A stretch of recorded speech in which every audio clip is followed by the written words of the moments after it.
do not necessarily reflect those of ownership, management, or advertisers of this station.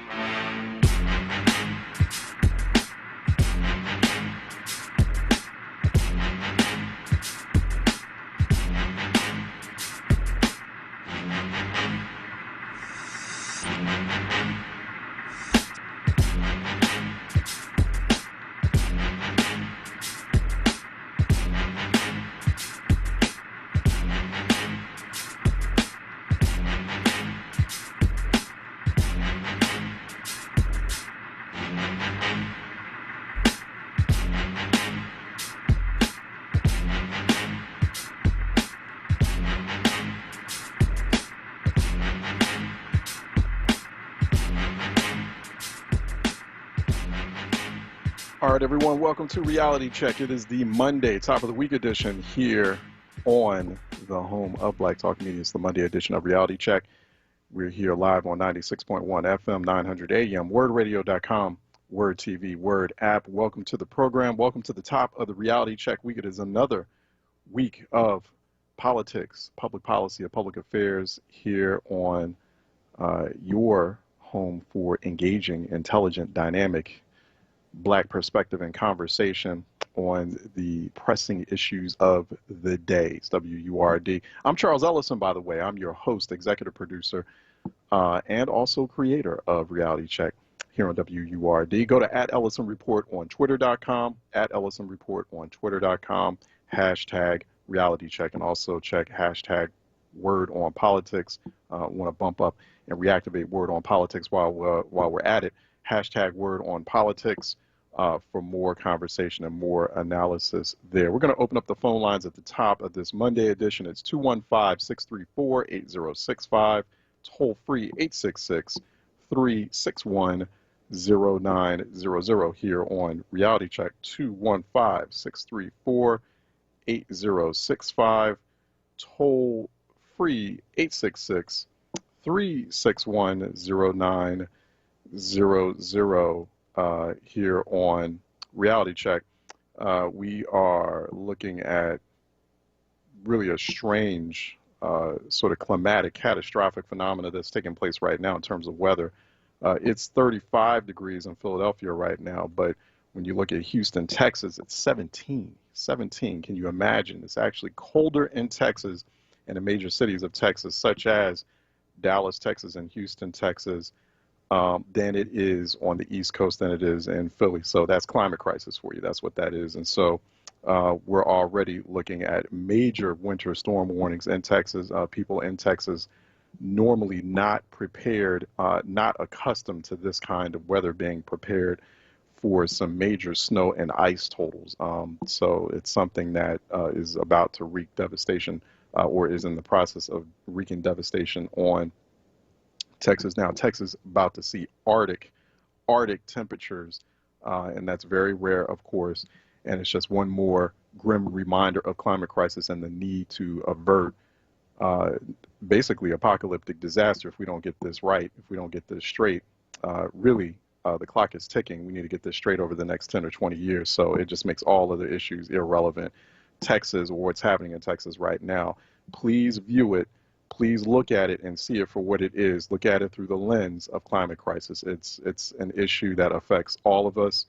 All the issues you're going through become irrelevant if you don't have a planet to live on. If none of us have a planet to live on, then we just don't exist. So we need to get this right. We need to get this correct. That's how urgent this is. And so, I see a lot of the conversation around what's happening in Texas, and it seems like it's every other conversation. But hey, listen, this is what we got to do to step up to reduce climate crisis, to mitigate that. But, we have that conversation on here daily on Reality Check. We take the lead on that conversation as much as we can, particularly through our EcoWord series, our environmental justice journalism series. All of those issues are all intertwined and interconnected, and we'll continue to do that and raise the alarm bells as much as we can. 215-634-8065, toll free 866-361-0900. There are 64 homicides in Philadelphia to date in our year 2021. there were 48 homicides the same time last year. So homicides are about 33% above where they were the same time last year. No state of emergency called in Philadelphia, no joint task force, nothing. No tear burst, no scenes or pictures of Mayor Jim Kenney, the mayor of Philadelphia. It's just unheard of for a big city mayor, but no visible signs of emotion at all from your mayor. If you happen to live in Philadelphia, your mayor is essentially, fairly incognito with respect. And I hope he's hearing this right now because there's just complete and utter lack of leadership as far as Philly's very grisly and horrific gun violence or just overall violence epidemic that's happening in the city now. So the mayor just seems not to care. There's not really a whole lot of urgency from city government on it. Everyone's acting in and operating in silos. Everyone's been asking for a much more collaborative and urgent step-up approach. We're not seeing it. And, just people are just sort of just saying, well, it's a pandemic going on, and using the pandemic as an excuse.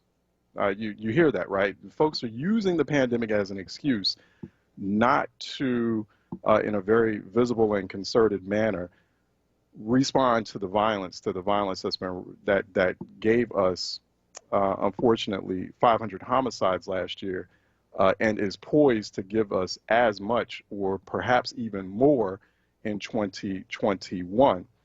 We've had about 220 shooting victims thus far in Philadelphia. So on top of the 64 people who have been murdered in the city of Philadelphia, most of them, the overwhelming majority of them black, 220 shooting victims in Philadelphia thus far in 2021. The number of shooting victims of people who've been shot, but they've managed to survive, the number of shooting victims is 70%. You heard that right, 70% more than what it was the same time last year. The same time last year, there were 130 shooting victims. Now there are 220 shooting victims thus far in the city of Philadelphia. There have been 408 shooting incidents. That's 65% more than where we were last year. Yes, I'm going to put out the percentages because people need to hear the percentages, particularly people down at City Hall. You need to hear those percentages. We, just because we use percentages doesn't make this any less, any less an impactful conversation.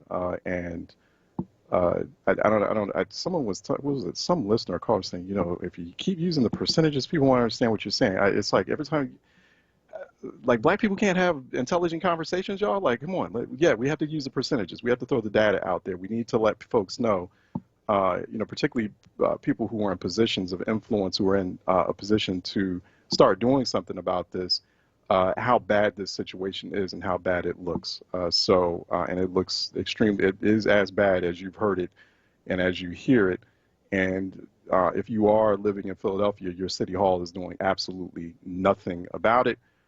You have a police union that runs the police department, and so it's taken basically the police department. I don't know. I mean, who is the police commissioner taking orders from? Is she taking orders from the mayor, or is she taking orders from the chief of the police union? I don't know, because the police union is right now asking for or demanding raises after ordering its force or ordering its members not to do their jobs. So, it's just a crazy set of situations. It's just unbelievable what we're seeing in Philly. While in the meantime, still very high rates of, very high inequitable rates of white people in Philadelphia receiving vaccine versus very low rates of black people and brown people too. Latinos receiving vaccine, even though they're the ones that are getting hit the most. Still can't seem to find a rhythm or get it together. It's like very basic math here. City of Philadelphia and other places too, because this is happening all over the place, but let's just use Philadelphia as an example, as a case study. If Philadelphia receives, let's say Philadelphia is receiving, like X amount of vaccines, say, hey, we're receiving 200,000 vaccines. I'm just kind of throwing a number up in the air. well then, it shouldn't be like, okay, well, we're going to give 150,000 vaccines to the white people in the city, even though they've got lower rates of infection, transmission, and death and hospitalization. And we're going to give 50,000 to the black. It should be evenly split, or it should be split according to population totals. I mean, make it as fair as you can. I mean, just put out a spreadsheet and, just give out vaccines according to the population totals, either according to the population totals to make it just straight down the line, just fair based on basic demographic numbers, or look at the racial demographics of people who have been infected and who are dying and getting hospitalized the most, and distribute based on that. I don't know how hard that is. I don't know why that's so difficult. It just doesn't seem like rocket science to me, and people are making it rocket science for absolutely no reason. And since there is no reason that they can give, the only other reason that we can speculate it's for is racism. It's just racism. It's just pure and simple racism. It's just, the mayor and city hall being racist, the public health department being racist, the public health commissioner being racist. If it's not that, then let me know, because you got to give us a reason or an explanation for why you can't get this together still after people have already put you on the spot. I mean, the gig is up, the cover is blown. So what's your reason for it? So because we're just going to continue to speculate based on the disparities that it's bias, and that it's intentional bias, and that it's racism. Same way that it's intentional and biased in terms of how the city will not respond at all adequately to a violence crisis that's disproportionately impacting. I mean, by and far, we've got a situation, 85% of the victims are black. City won't do anything about it. But if it was 85% of the victims being white, oh yeah, we wouldn't even be having this conversation. So you got to tell me what it is other than you, City Hall, and other folks who are in a position to do something about it. And you too, Mr. Mayor, you have to tell us, well, if it's not that, then what is it? What accounts for that? What explains it? I don't see it being anything else. So anyway, so that's where we are right now. That's things in Philly. Also, in the meantime, we got a big DA's race coming up. Philadelphia, now currently one-term Philadelphia District Attorney Larry Krasner is, it seems like he's in a battle for his political life right now, at least based on fundraising numbers, with former Assistant DA Carlos Vega. Carlos Vega is catching up in the fundraising race. The last I had checked, I think Krasner had about $170,000 in cash on hand, or in cash raised for this race. I mean, on average, I think a citywide race, like a city council race, I don't know what the DA race average is, but on average, to win a city council race, you need about $100,000. So this one looks like it's going to hit about $200,000, $300,000 for each candidate. So Vega is catching up and has raised about 140 grand. So the latest is that Krasner has submitted a legal brief arguing against new hearings for prisoner, famed political prisoner Mumia Abu-Jamal. So there was, remember back in December, there was December 2019, there was a decision from Court of Common Pleas Judge Leon Tucker deciding to reopen Mumia Abu-Jamal's right to appeal that 1981 decision. And so Krasner has now entered a new brief. Now, so at first, Krasner gave indication that he agreed with that, and so that he was moving towards allowing for that. Now Krasner's submitting a brief pretty much on the political eve of a major primary coming up in May, that he's arguing against new hearings or reopening the pathway to appeal for Mumia Abu-Jamal. So that's basically, I mean, Krasner's sweating right now. He's feeling the heat from Vega on his heels. Vega, Fraternal Order of Police, Philly Fraternal of Police, backed and supported, so, and getting quite a bit of money. In fact, the majority of monies that Vega's getting are local and primarily from FOP sources and others who are not too keen on Krasner's approach, and most of the money that Krasner is receiving is from folks outside of Philly. It's external monies and from folks who are supportive of progressive prosecutors or progressive district attorneys in major cities like Philadelphia. So violence or rising violence, particularly in American cities like Philly, has been a blind side for Democrats. Has been a blind side for progressives, and not. And we're actually supposed to have a conversation later on today in our Cap Corner that's going to talk about some of this. But you know, there's just been so much a focus over the years on criminal justice reform, and there should be a focus on criminal justice reform, but it hadn't been balanced out with also figuring out, okay, well, what's your public safety framework? How are you going to keep, while you're doing criminal justice reform, how do you keep people safe in their communities, in their neighborhoods? How are you going to do? You got to do those at the same time. So anyway, so that's happening right now at the moment. I'm not understanding why Democrats are being blamed for the Senate impeachment conviction trial acquittal that took place over the weekend. Like, I don't understand that. That's not Democrats' fault. Like, I mean, there's a lot of things you can blame Democrats for, right? You can't blame them for this vote. And so there's a lot of griping right now. A lot of people upset that the impeachment managers, Democratic impeachment managers, did not call witnesses during the Senate impeachment trial. And it's like, what for? Like, why you need to take up more time? Why you need to take up another week or two with witnesses? We all know we were all witnesses. Like, we were watching it unfold. There was those of us in DC watching it unfold. Then there were those of us watching the TV, gripped by it, watching it from every conceivable angle. We've got reams and reams of footage, not just news footage, but footage of cameras outside and inside the U.S. Capitol. You've got folks on social media, including the former president. Also, you've got enabling racist Republicans in the Senate who are putting themselves on the record, and also insurgent Republicans in the House, terrorist Republicans in the House. Everyone's putting themselves on record for where they stand on the Electoral College vote, and then they're actively engaging in speech making and rhetoric, you know, to incite the violence. Like, we know, we got like endless streams of witnesses. It would have made no difference. We already knew what the outcome was going to be.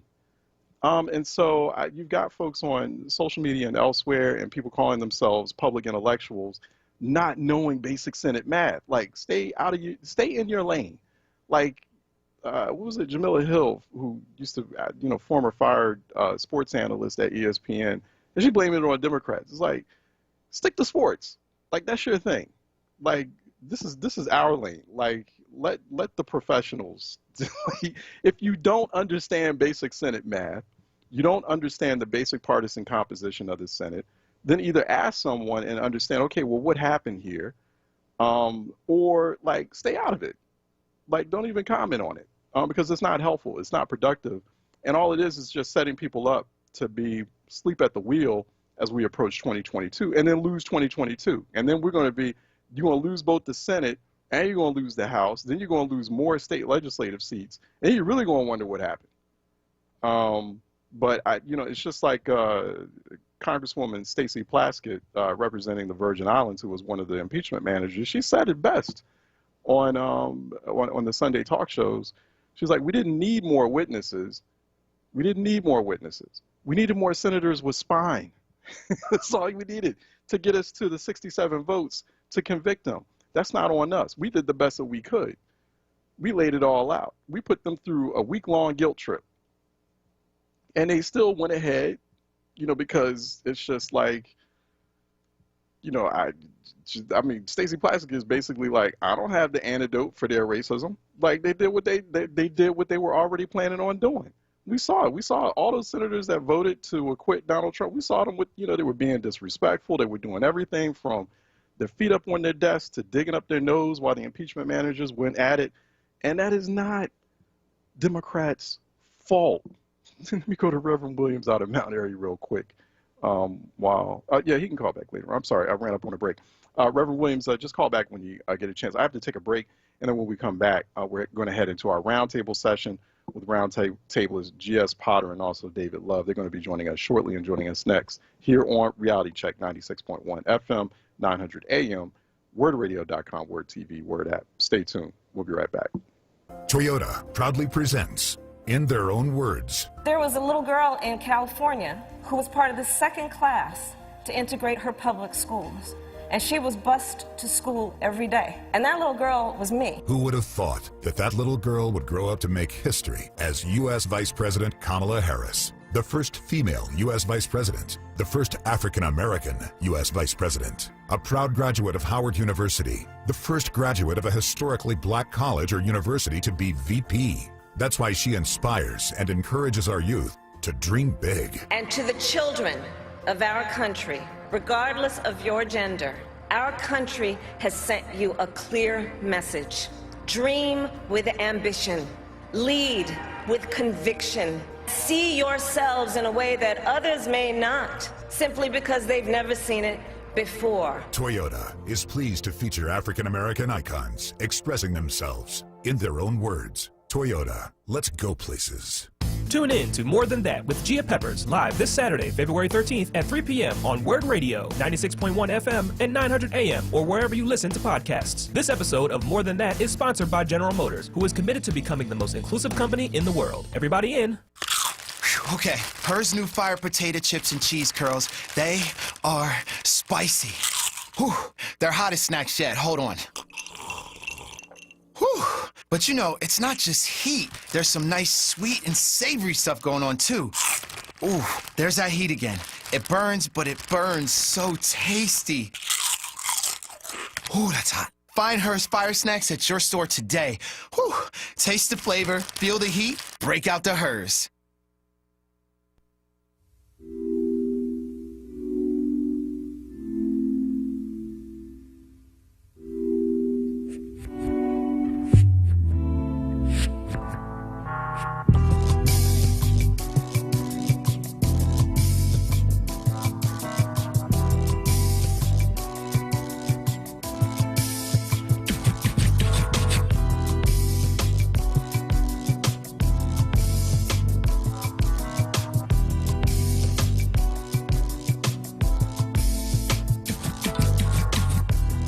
Reality Check with Charles Ellison right now on WURD Radio and WURDradio.com.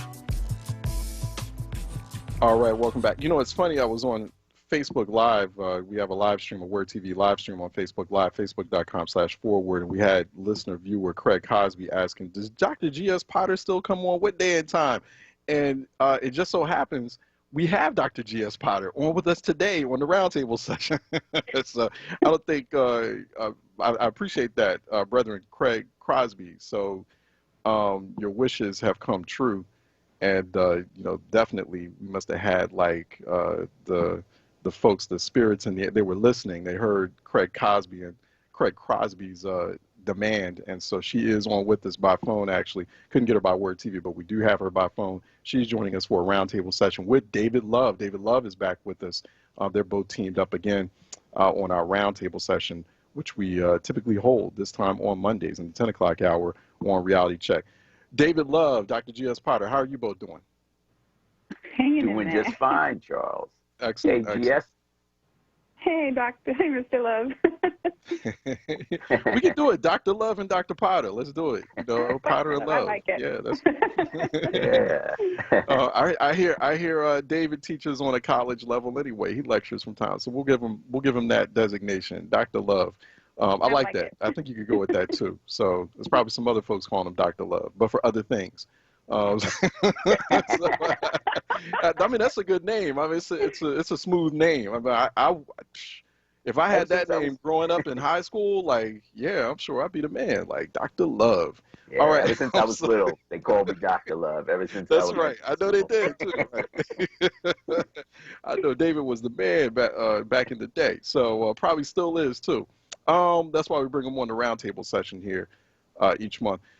Good to have you both on. So a lot to talk about, of course, here in this Monday roundtable session. Jess, I want to start with you just to get a sense of what you thought about this impeachment acquittal vote. What does that all mean in the larger political context? How bad does it make the politics right now? Why on earth are people blaming Democrats about the impeachment vote? I mean, we can blame Democrats for different things, right? We can blame them for different things. Not this. Like, they did the best that they could. They dealt the best they could with the cards they had. Like, it's just is what it is. But go ahead, Doctor. Yeah, I think there's a few ways to answer that question, but the primary issue for me right now is the people that are constructing the media and constructing the narrative around what is happening. That's our problem right now. I mean, you can look back to the Trump administration, and anytime they lost, their mouthpieces and the media that was behind them, and even the left-wing media that was entertaining their arguments, were framing it as wins. And that's how his public would perceive that. We have right now a very, I'm kind of tripping right now because it's like we're back to 2016 where the Bernie Sanders and third partiers are already starting to attack the Democrats. The left-wing media like the MSNBCers, the CNNers are still letting the right-wing create this narrative. And then the Democrats really aren't doing, I mean, I think they're doing a great job in terms of tactically what they're accomplishing, but in creating a narrative that says, hey, we know what we're up against and this is what we're doing and why we're doing it, they're still not doing that. They're still creating room for maybe the Republicans are going to turn around. Maybe there's enough rhinos to come to our side that we can have bipartisanship. Maybe if we say it this way, then this will happen. And that's not what's going to happen. So I think moving into it, they needed to say, look, we know we're going to lose. But what's really happening here is we're pulling out enough information so that we can take this case to a 9/11 style commission and to the federal courts where we can be really effective in deploying the 14th Amendment against not only the president, but the Congress people that also are part of this ongoing white supremacist insurrection or insurgency, not just this moment in time, but this ongoing process. So we're wrapped up in this process. We know the truth. We know what we're up against. Here's the next steps, and here's how this plays into that. And we're just not seeing that. No, we're not seeing that. They have to be absolutely clear, like, what's the strategy here? Because they knew that they were going to lose, but they knew that this was a necessary exercise. And so, okay, well, let people know, show people that it's a necessary exercise. Good point, Dr. Potter. David, I want to get to your thoughts on that, too. Like, how do you agree? Do you disagree? I mean, what next steps should Democrats be taking? How do we have this public media conversation about what transpired with this impeachment acquittal vote, how important it is, and how it should be framed? Yeah, well, I do agree with what GS has said. And, I think that going into this, we knew that there was no way that the Democrats were going to win. We just knew that the votes weren't there. But with that said, you don't necessarily do things because you think you're going to win. I think that it was immensely valuable and necessary for us to have this trial because it's political theater. And it's necessary for people to have it all laid out. Yeah, we all know what went down, but it's important, number one, to have everything on the record. Right. And number two, to hold people accountable so that Republicans are forced to take a vote on this. Now, I won't necessarily criticize Democrats for for how they conducted themselves during the trial. I think they did very well. I would have liked to have seen some people testify, some witnesses, but that wasn't going to change the outcome in any way. Right. But it was important, I think, for Democrats to do this, to lay the groundwork for the 2022 elections. Now, one criticism I have of Democrats is that they don't know how to wield power. They're not willing to. But this is an opportunity for them to do it. And as Gia said, looking at what comes next in terms of some sort of tribunal, some sort of commission, 9/11 style commission. Democrats need to do all of that. In addition, Merrick Garland, once he gets in there as Attorney General, needs to hold all of these folks accountable and not flinch. And I think that if the Democrats do all of that, then they are giving people a reason to keep them in power. Yeah, yeah. And I think that that was part of the hesitation there for witnesses because Republicans or Senate Republicans were suggesting or hinting at potentially blocking future cabinet nominees. And I'm sure that they were talking about Merrick Garland as next Attorney General if Democrats had extended the trial or impeachment managers had extended the trial for another week or two, lining up witnesses. And I think Democrats just, felt like it wasn't like they felt like they were backed into a corner. It just felt like they made a smart decision. Like, hey, you know what? Like, we're going to have to make a choice here. We've laid out all the evidence, but, do we want Merrick Garland as Attorney General or not? Because they're going to hold that up. So, we just have to, just sort of lick our wounds and move on, in arguments and just go ahead and go for the vote, get it on record. And then we'll get to that at a later time. But some good points there. Go ahead, Dr. Potter. As far as maybe that was about just Merrick Garland. It was just all about, hey, listen, let's wrap this thing up so we can get Garland, so we can put ourselves in a position, put the kind of Attorney General we need in the Justice Department to go through that accountability step in the next run.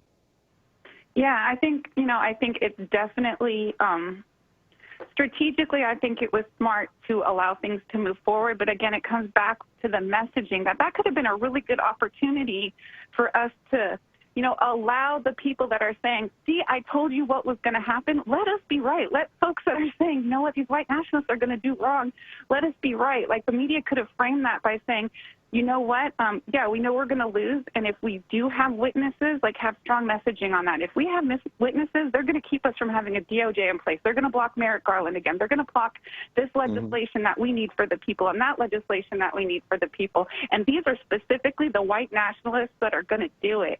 So let the people see that that's the game, instead of kind of, the pundits, people like us, the people that are paying attention every single day, that are strategically, like, in the network. We know that's the reason, but I don't think that messaging is getting to the people in a way that makes them feel like they won by doing that. And I think that really could have been a place of victory for us, even, in a context of a, lose the battle, win the war kind of thing. And that's the thing we need to see more of moving forward, is making these points of contention victories for us, even when they don't look like it.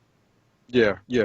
David, we've got a minority. One thing that we did see in this impeachment and acquittal was a minority that is still able to exert control through, some sort of bizarre, twisted one-party rule that's really structured around the filibuster, or the use of the filibuster. And we've seen this accelerating and used even more, this exercise used even more throughout history. And, so, I don't, average folk, going back to both of your points on this, but especially Potter's point just now, how do we make the average person kind of connect the dots on this to show that there's like this real problem of minority rule, the use of the filibuster, of this insurgency, this political insurgency that could turn into an all-out, full-blown conflict type of asymmetrical warfare type of insurgency if we're not careful. I mean, we're already seeing signs of that. We saw that on January 6th, and some of these mass shootings before that were essentially an expression of that insurgency. So, but the average person is still not connecting the dots here on it. That's right. And I think the Democrats just need to be real with people. I mean, the fact of the matter is that the filibuster is a big problem. The filibuster is not included in the Constitution. It wasn't here with the, birth of the Republic. The fact of the matter is that the filibuster was a tactic, a tool used by slave owners to amplify their power and then it was subsequently used in the Jim Crow era by segregationists to make sure that black folks weren't able to vote. Right. And now it's being used for exactly the same thing. I mean, the Democrats, I think, really have to help people understand that there is not going to be any compromise, getting along, holding hands with white supremacists. If they want anything done, they're going to have to get rid of that filibuster, because the Republicans would get rid of it in a minute if the tables were turned and they were in a position to do that. Yeah. So, yeah, if the Democrats want anything done, if they want the voting rights, if they want all of these great things, stimulus package and all the other things that the Biden administration plans to enact, they're going to have to get rid of it. But there are larger issues, I think, of the structure of the Senate and other things, gerrymandering, electoral college, all of that is going to have to be reformed if we want, any true democracy to come forth. Yeah, Dr. Potter, what do you think that next step is? Okay, so after this Senate impeachment, the acquittal, what's the next step here? I mean, is the next step, when we had, Peter Groff last week, and he was suggesting, okay, the next thing that Senate Democrats, that President Biden, everyone needs to advance on right now as quickly as possible, the Voting Rights Advancement Act, which did pass the House, that kind of languished on the Senate before Democrats took over. But what do you, in your mind right now, what are kind of the next tactical and strategic steps we need to take, Dr. Potter? The first tactical and strategic step we need to take, I'm laughing, but honestly, is we need to destroy the white media. Nothing they do, nothing they functionally do is actually going to get through and communicated to the people, especially in the ways that's going to get them to the polls in 2022 or mobilize support for different bills. None of that's going to happen while white media is in control of this narrative. We keep seeing things. I mean, we had how many years, 4 years of a complete Mitch McConnell legislative graveyard where every cool thing we tried to get through was killed, and it was still framed as a failure of bipartisanship. Yeah. And most of that is because every night, like I said, I don't even need to watch the news no more. Like, I can watch a YouTube clip or just read the lines on the top, and every single story is, another interview with a Republican about how maybe they shouldn't be a Republican, or maybe Tim Scott, or maybe Michael Steele, or, all these people about what are these Republicans thinking? I don't care. Like that segment you just had, that 15-minute spot, should have been for somebody like you and David Love to go on and explain the history of the filibuster and how that's being used and what we're going to do and what it means at the polls to mobilize against these people so we don't have that problem, or what it means to deploy the 14th Amendment to get these white nationalists out, and to explain the reason that they're doing this is because they are a group of white nationalists that are fighting to suppress black folks and brown folks and red folks votes. Like, explain it in the way that is truthful and that makes sense, but that also stops making it look like a failure of the Democratic Party. So again, we're not seeing that, and we're not seeing that because we got the same white media that helped us lose 2016 doing the exact same thing today to help us lose 2022. Yeah. David, hold your thought. We're going to take a break, and then we'll come back on the other side. We're still continuing our Monday Roundtable session. We got Dr. G.S. Potter by phone, Dr. David Love, also by WURD TV. We're going to take a break, and we'll come right back, continuing our discussion with these two here on WURD Reality Check 96.1 FM, 900 AM, WURDradio.com, WURD TV, WURD app. Stay tuned. We'll be right back. Your child deserves to be educated in a safe and supportive learning environment. Southwest Leadership Academy Charter School, a tuition-free public school, is accepting applications for the 2021-2022 school year. SLAC's 2 locations offer single-gender classrooms in a dual-gender environment. Kindergarten and first-grade classrooms have a 15-to-1 student-teacher ratio. Students learn music, art, and fitness. Southwest Leadership educates the whole child, preparing students to become leaders. slacks-phila.org, Instagram at Southwest Leadership Academy, or email info@slacks-phila.org. This is not a fad for us. We will not resume our regular programming when things die down. We're not black to help our bottom line or because it's politically correct. We're not joining a fight. This has been our fight, our message, our people. Black lives have always mattered here. We are Undeniably, indefatigably, unapologetically, permanently Black Talk Media. WURD. Reality check. With Charles Ellison right now on WURD Radio and WURDradio.com. All right, welcome back to Reality Check 96.1 FM, 900 AM, WURDradio.com, WURD TV, WURD app. We have Dr. G.S. Potter by phone and David Love here on WURD TV. David, just give some thoughts on next steps, and especially about media, because that's what you specialize in, media. That's what you teach or what you lecture on as well, and just how media is operating. There's really nothing has really changed, and it really is a situation here. That's why we do Black Talk Media, to get out of that very stale and very biased, white media framework that controls those narratives. But go ahead, Dave. I want to get your thoughts on it.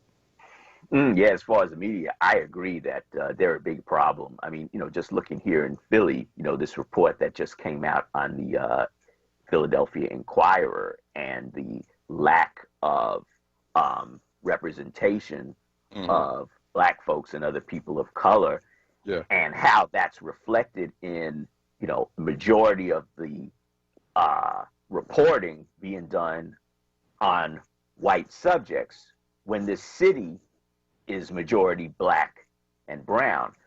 So, narratives are important. And when you have the same people telling the same stale old narratives, the voices of the marginalized folks, of Black folks, poor and working folks will not get out there. And yeah, the white media have really done a disservice throughout the Trump administration, throughout the Trump years, because they fell for this narrative that rich white men can do no wrong. He's a businessman.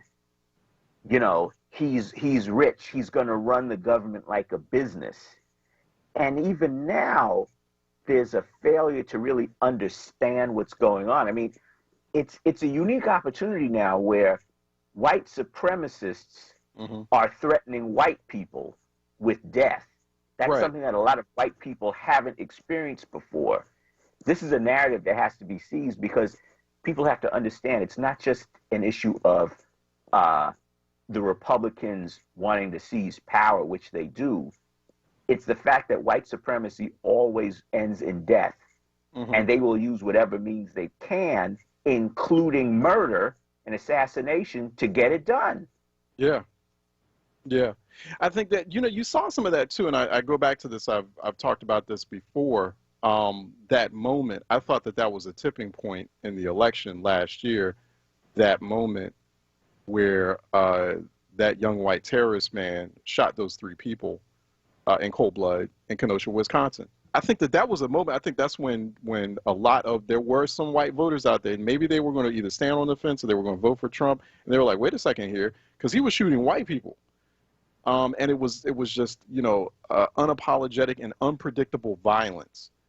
That at that moment, and then other moments obviously afterward, but that's when it sort of struck them. It's because he was openly political and ideological and openly racist about what he had just did, and then watching him walk with the rifle in hand, brandishing it, walking past those cops, and they're just driving by him, in Kenosha, Wisconsin. I think that's when it's sort of the visual of that hit people. Go ahead, Dr. Potter, just to get your thoughts on that.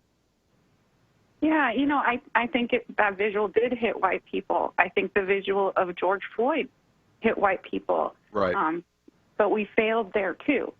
And we failed a lot because we lost the media narrative. And in a lot of ways, it wasn't held properly in the first place because it was still being held by white folks or people like Tiffany Cross and Joyanne that, I'm glad to see sisters on TV. But if they're still replaying the same stories that their white bosses are telling them to play in a different accent, then we're not getting the stories out that we actually need.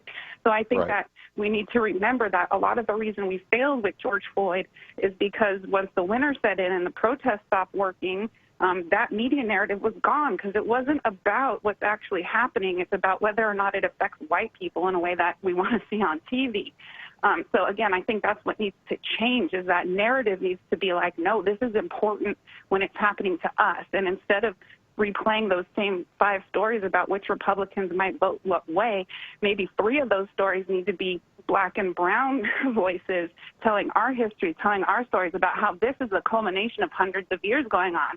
This is why the filibuster is important. This is why the Voting Rights Act is important. Like, we could have had, 20 stories on the voting rights attacks that are being taken place all across the country, and have that be framed in a way that gets to the people, gets the base riled up, gets us actually educated on what the political process is in a way that makes us mobilize. But the white media is not doing that, but also this is a failure of community organizing. Community organizers all of a sudden think that all you got to do is get some Facebook and Twitter likes, and that's what's supposed to drive political change. It's not.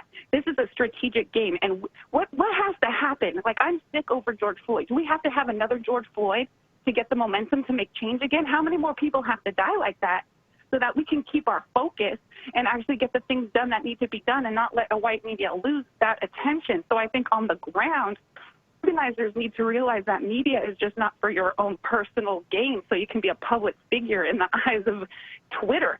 It's so that you can actually make those stories hit the media and keep the public attention on focus while legislation is being crafted and pushed so we can get that through. So it's a failure of white media, but it's also a failure of community organizing that doesn't know what the relationship with the media is supposed to be if they actually want to get legislation passed. Right. It is a failure of community organizing, and community organizing also needs to strengthen non-white media alternatives or non-white media, like at WURD. That's why we always tell people, it's real crucial to support an outlet like this that's built to provide you with all that crucial information and intelligence, like a WURD. Do it through your WURD membership. That's actually not just like a moment. It's not just a donation drive, a seasonal donation drive for the station just so it can hit revenue targets. It's not that at all. It's about this larger struggle, this larger battle or war to control and command narratives, to control and command our own stories, to be able to provide the information that those outlets are not going to take. But we still, it's like, and you know this, David, I mean, it's part of the game that a lot of us find ourselves in, and that we sometimes inadvertently play.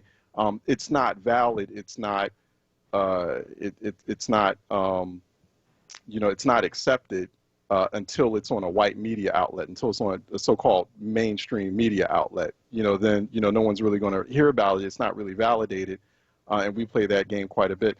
Did you want to give some thoughts on that, David? And I want to go into another question here about pandemic and vaccine availability. But go ahead, David. No. I think that you made some very good points. And it's true that many times we fall into this thing of validation where,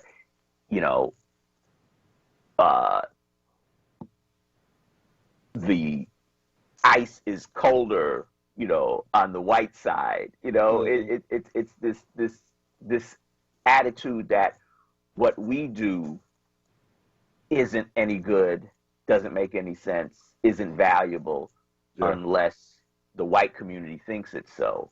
Or also thinking that anything that the white media says must be true, and anything that we have to say, nobody really wants to pay attention to that. Right. Exactly. David, let's get into the pandemic, and because there's this problem, and we see it in Philly too, problem of vaccine distribution or equitable vaccine distribution. So it looks like the Biden administration is fixing vaccine availability. Just announced a deal where they're going to supply anywhere from another 200 to 300 million vaccines nationwide. They're trying to get ahead of this and nip the pandemic as fast and as quickly as possible.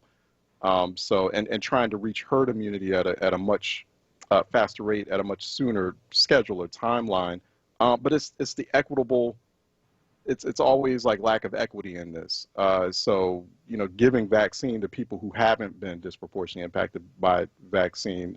Where do we go from here on that conversation. What are you seeing right now? I think Philly is a really particularly vivid case study of how bad this has gone, of how bad vaccine distribution has gone. Mm-hmm.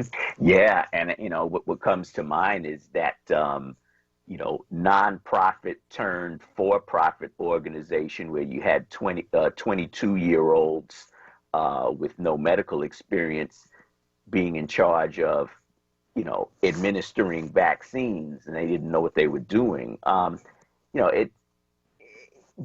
The same way that we've seen so much inequality in the way the whole pandemic has played out, unfortunately, you're also seeing the same thing in the way that vaccines are administered. And, I think it really speaks to the fundamental structural racism and economic inequality in the system. Not to try to simplify it, but I think that we really need to look at the issue of, having a national health system, having some sort of structures in place where we can alleviate these structures of inequality. Although this is a little different, I helped my mother lives in New York City, and I helped her sign up for the vaccine. And the whole thing was online. And I'm thinking to myself, just looking here in Philly, older folks who don't have access to computers, what are they going to do? Right. And that's something that we have to think about. And when you see, people of means who are getting, in the front of the line, people who's, it's not their turn yet, it's a big problem. And I think that it's an opportunity for us to look at these fundamental structures of inequality in the health system. We don't have a health system, though. But no, we don't really have it. A health system denotes that folks are being taken care of, that folks are healthy. It's not a health system at all. But go ahead, Dr. Potter. Yeah, I think David's absolutely right. There's a huge gap, fences, obstacles, whatever you want to call them, in ways of getting health care to people that need to be addressed. And I think there's an offensive and there's a defensive push that needs to happen. Offensively, it's so funny to see how quick you can raise a medical center all of a sudden if you really have the ambition to do it. Yet we still have healthcare deserts everywhere. We're still using private entities to distribute vaccines when we should be setting up places that are in every community like schools. We still have people that are having to go to get their vaccine. Like my street parents, my street dad is white and dyslexic and disabled and has a lot of difficulty walking. My street mom is black and she's in a wheelchair, and they're both expected to go to a center to wait in line for hours to get their vaccine shots. And it's infuriating, and they don't have working internet half the time, like David was saying, to get them set up. So I think definitely offensively, a lot needs to happen to create better infrastructures that are going to reach the people. There needs to be federal directives from the top that's saying people that work the front lines, the people that were serving your Taco Bell when this first all started, when we didn't know what was even going on, risking their lives, they need to be first. And if you're not going to put them first, then you don't get funding. You don't get funding for this. You don't get funding for a bunch of other things. And there needs to be teeth. We need to understand, like I was almost murdered by the healthcare system. I'm one of those women of color that almost died in childbirth because doctors literally tried to kill me. So I understand the traumas that happen to people of color within the medical health system. There needs to be consequences. We need to be able to say, oh, if you're a little white college boy that wants to steal vaccines for your friends and not give them properly in Philadelphia, you are going to jail, and so are your friends. If you are Like, we see what happened with the housing assistance. I couldn't get my rental assistance because Pennsylvania decided to give it to the corrections department.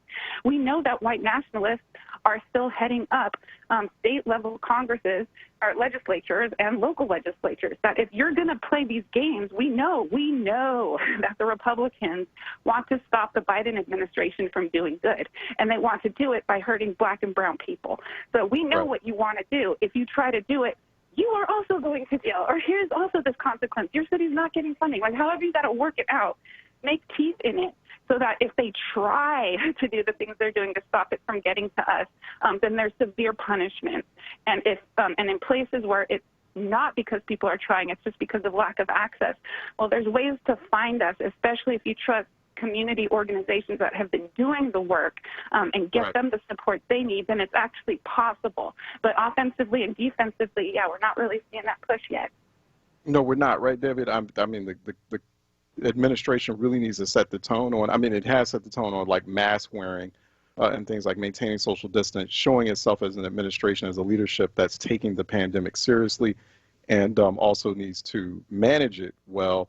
But I think they're going to have to push the envelope on messaging around equitable vaccine distribution, because you're absolutely right. You have a lot of people jumping in line who, just wait your turn. Wait till we get through, like, or just wait till we know for a fact that the vaccine is in wide supply, and we're able to distribute it, because you need to load it up. You need to ramp up vaccine supply. Even though he's made the deal, it's going to take a few weeks to ramp up or manage that supply. But there has to be an open air conversation, a national conversation about the need for equitable distribution.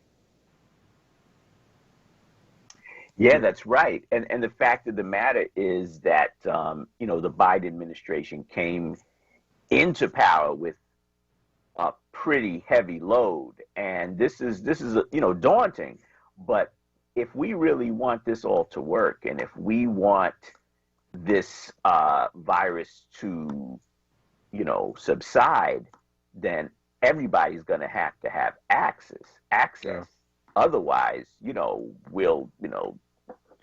be a year from now and we'll be talking about the same situation. Yeah, exactly. I mean, either we want the pandemic to end or we don't want it to end. We just want to continue to just let it prolong itself. David, I'm going to give you the last word because we have to actually wrap and break. We've been talking with David Love, regular contributor here on our roundtable for Reality Check WURD, also writes for a number of publications, Al Jazeera, CNN, and also written for onWURD on occasion, Atlanta Black Star, to name a few. Also teaches journalism classes over at Temple, right? Actually, was teaching at Temple, now teaching at Rutgers. Teaching at Rutgers, lecturing on journalism and media at Rutgers. And Dr. G.S. Potter, contributing editor for the BENote.com, our companion magazine to this program, regular contributor here on Reality Check WURD. Also joins it. Also, check out her latest piece, too, at the BENote.com when you get there, that talks about this whole situation that's happening now. In terms of the insurgency, what's been happening, or what January 6th represented. Great piece. Dr. Potter, thanks so much. Thank you. Stay safe, guys. All right. You all stay safe, too. Let's take a break, and we're going to head into the 11 o'clock hour. And I believe we have, what's the 11 o'clock hour? I think we have open phone lines at 215-634-8065, 866-361-0900. The reason I was looking down to see what we had, we were trying to see if we could raise Congresswoman Madeleine Dean, but we hear she's had a very busy couple of weeks as an impeachment manager, so we'll get her next time. Maybe we'll get her next week. 215-634-8065, 866-361-0900 here on Reality Check. Let's take a break and we'll be right back. At Charmin, we heard you shouldn't talk about going to the bathroom in public, so we decided to sing about it. My sweet cheeks feeling squeaky clean when Charmin's rolling behind the scenes. Charmin TP gives me those cheeky clean feels. That ultra strong hype is all for reals. Those TP rolls got me a Charmin clean tooketh. Cheek to cheek feeling oh so shooketh. Charmin Ultra Strong just cleans better. Enjoy the go with Charmin. WURD Radio celebrates Black History Month with Black Artist Story 365. Brought to you by Southwest Leadership Academy Charter School. Welcome to Black Artist Story 365. My name is Envy McKee. Get into this episode where we explore the art and artistry of Academy, Emmy, and Golden Globe award-winning actress, director, and producer, Regina King. Part 1. Regina Renee King was born in Cincinnati, Ohio, and grew up in Los Angeles, California. In 1985, she played the role of Brenda Jenkins on the television series 227. You remember Brenda? Miss Mary's daughter. Then she went on to play in just about every iconic Southern California black coming-of-age film in the repertoire. It started with John Singleton's Boys in the Hood, Poetic Justice, and Higher Learning. In 1995, she was featured in the iconic film Friday. The next year, she starred with Martin Lawrence in A Thin Line Between Love and Hate, and then she was in Jerry Maguire as Marcy Tidwell. You know, the wife of Academy Award winner Cuba Gooding Jr.'s character. In the movie Enemy of the State, she played Will Smith's character's wife. Child, Regina King done been in How Stella Got Her Groove Back, Mighty Joe Young, Down to Earth, Daddy Daycare, Legally Blonde 2, Red, White, and Blonde, A Cinderella Story, Ray, Miss Congeniality 2, Armed and Fabulous, and the iconic This Christmas, to name a smattering. Lest we forget is Queen Duchess Regina King's iconic voice of both Huey and Riley Freeman for the animated series The Boondocks. For the culture.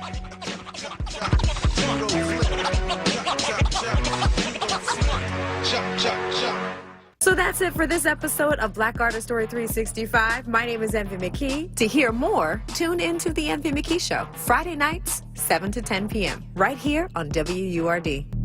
Black Artist Story 365 was brought to you by Southwest Leadership Academy Charter School and the Pennsylvania Lottery. Get to winning with Win, Win, Win, the new scratch-off from the Pennsylvania Lottery, with top prizes of $500,000. Players must be 18 or older. Please play responsibly. Benefits older Pennsylvanians every day. Want the latest in Word swag? Check out the shop tab on WordRadio.com. Hoodies, tees, and more in a variety of colors. The shop tab on WordRadio.com. Show the world that you're all about black. Talk media. Join Word Radio Wednesday, February 17th at 5 p.m. on Evening Words with Nick Taliaferro for a special host roundtable to discuss our new podcast onWURD 2020 in Black, co-moderated by WURD CEO Sarah Lomax Reese. Tune in as we look back at the issues of 2020 during Black History Month. We'll explore how WURD, one of the few black-owned talk radio stations in the country, covered the COVID-19 crisis, the racial justice protests, and the 2020 presidential election. You don't want to miss this discussion, featuring Solomon Jones, Charles Ellison, Bishop Dwayne Royster, Andrea Lawful Sanders, Sarita Martin, Brother Shamari, and Joanne Bell. Wednesday, February 17th at 5 p.m. exclusively on Word Radio, 96.1 FM and 900 AM WURD. Streaming live on WordRadio.com, the Word Radio app, or watch live on Word TV via Facebook and YouTube. Celebrating Black history all year long. Fannie Lou Hamer. We are sick and tired of being sick and tired. This is Word Radio, 96.1 FM and 900 AM WURD. Philadelphia, independent black media. Reality check With Charles Ellison right now on Word Radio and WordRadio.com. All right, welcome back. Phone lines are open, 215-634-8065. Toll free, it is 866-361-0900 here on Reality Check. 215-634-8065, 866-361-0900 here on Reality Check. Phone lines are wide open at the moment in this 11 o'clock hour. Also, don't forget to sign up for or renew your WURD membership today, wordradio.com. Join now. We are Black History. We are Black Empowerment, Black Everything, 365 days a year here at WURD, here to educate, uplift, and inspire you and inform you. More importantly, we're just having that conversation in our roundtable segment, which just wrapped a few moments ago. So go to wordradio.com/join now to activate your WURD membership. Also to support fantastic programs, hard-working programs like this, like Reality Check. Show your support. Tell the folks in the Forward membership department that Reality Check is your favorite show. So just put check in the checkout register, the online checkout register, when you sign up for your Forward membership today. All you have to use is the word check when you ask for that special word to put your support in for Reality Check to make a program like Reality Check even better for you, so we can keep serving you and delivering a daily dish of crucial public affairs information and intelligence. We endeavor to do that each day. So check, or put in the word check for Reality Check at the Forward membership checkout today. We appreciate that support. Thanks so much. I know WURD does as well. 215-634-8065, 866-361-0900. Timothy out of South Philly is calling in for a Reality Check. Timothy? Yes, Charles. It's a pleasure, man. Hey, how are you doing? Good morning. Thank you. Man, good. Same Hey, listen, man. I always like your guests when they come on. They inform us. You pick the right ones for the right subjects. Thank you. Charles, sure, indeed. I thought the Democrats did an excellent job, man. Okay. To deal with what they had to deal with. The deck was stacked against them. I think that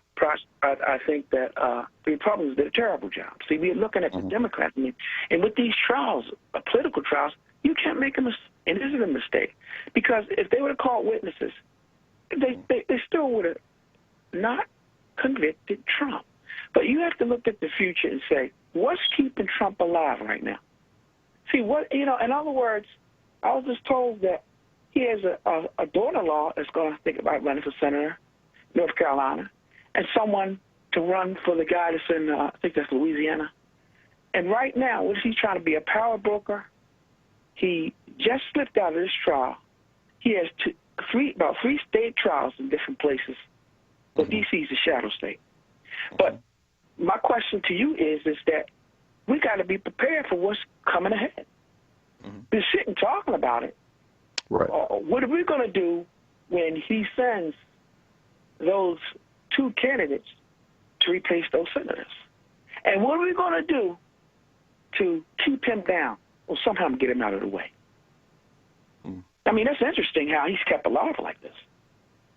Yeah, you're talking about, who's Trump. that again, Mitch McConnell? Oh, Trump. Oh, how he's still going. I'm talking about Trump. Yeah, I'm talking about Trump. You know, he sends messages to Lindsey Graham, and Lindsey Graham says flunky. At one time, he was against Trump when it came to Jeff Sessions. Right. And now he's with him. He's weak. So I'm saying to you, you know your targets. We got to aim for it. We got to fight. Now, in those different states, who we got to, they're Republicans that he's running Republicans against. Okay? But they do the same thing with the Democrats. Exactly. So, so have it in your mind. If they're in chaos right now, they'll pull it back together. We got what we're doing as Democrats and try to get, because that's the next move, to line them up, to line up against us. That's true. And that's, we need to look at that Senate map for 2022. I mean, there are a number of Republicans, including Republicans who had voted to acquit, that are up for re-election in 2022. People are talking about Tim Scott. Well, Tim Scott's up for re-election in 2022. I don't want to have an outrage conversation on Trump Scott voting to acquit, or how much Tim Scott or Lindsey Graham, Lindsey Graham, his moment just passed last year, and Jamie Harrison, unfortunately, was unable to unseat or defeat Lindsey Graham. But okay, well, let's have a conversation about Tim Scott and unseating and, unelecting him and ousting him. That conversation is not happening. Every conversation about anger or outrage over who voted to acquit Trump should be followed immediately by a conversation. Okay, how do you unelect them? How do you oust them? It's as simple as that. You're just getting all upset and bent up out of shape, and then wondering what happened. That really leads to nowhere. So folks like Tim Scott, he's up for re-election. Rand Paul is up for re-election. John Kennedy is up for re-election. Roy Blunt is up for re-election. There's a list of Republicans up for re-election. It's like, and then you got to protect Reverend Warnock. People forgot Reverend Warnock is just filling an appointment a Senate appointment. So his time is up in a couple of years because he's not really fulfilling a full Senate term because Kelly Loeffler was put in there as an appointment, and so you got to protect him. Who wanted Marco Rubio is up for re-election, and who you got running against him? Have we identified anyone? What's your game plan for that? If you want to cancel a fascist, you rip that fascist from office. That's how you do it. That's how you take the power away from him. You vote him out of office. That's the first real step towards fixing that. So it's like you make them sweat, and you rip, and so that's not happening right now. It's just people, just sort of, it is, engaging in spilt milk, and that's just not the way to go about it. But no, I appreciate you. I appreciate those thoughts, Timothy. I think you're absolutely right. We have to be more of the aggressor, man. We have to be more of the aggressor and plan your plan and work your plan and win this thing. That's right. Because if you fail to plan, you plan to fail. Thank you, Timothy. I appreciate it. Because it's not going to work to anyone's benefit, and that's why I don't understand this this blame on Democrats. It's like it had nothing to do with these folks had already made up their mind, and so it's like, okay, well, how do we remove them from office, and how do you protect majorities, very slim majorities? We've already established that Democrats have in the House, and they also have in the Senate. I understand, like Democrats do lack needs. I mean, they could be very weak need. But you know what? I'd rather have like weak need Democrats who I know I have an opportunity to manipulate and mold to meet my demands. I'd rather have them in power and control because I can work with that.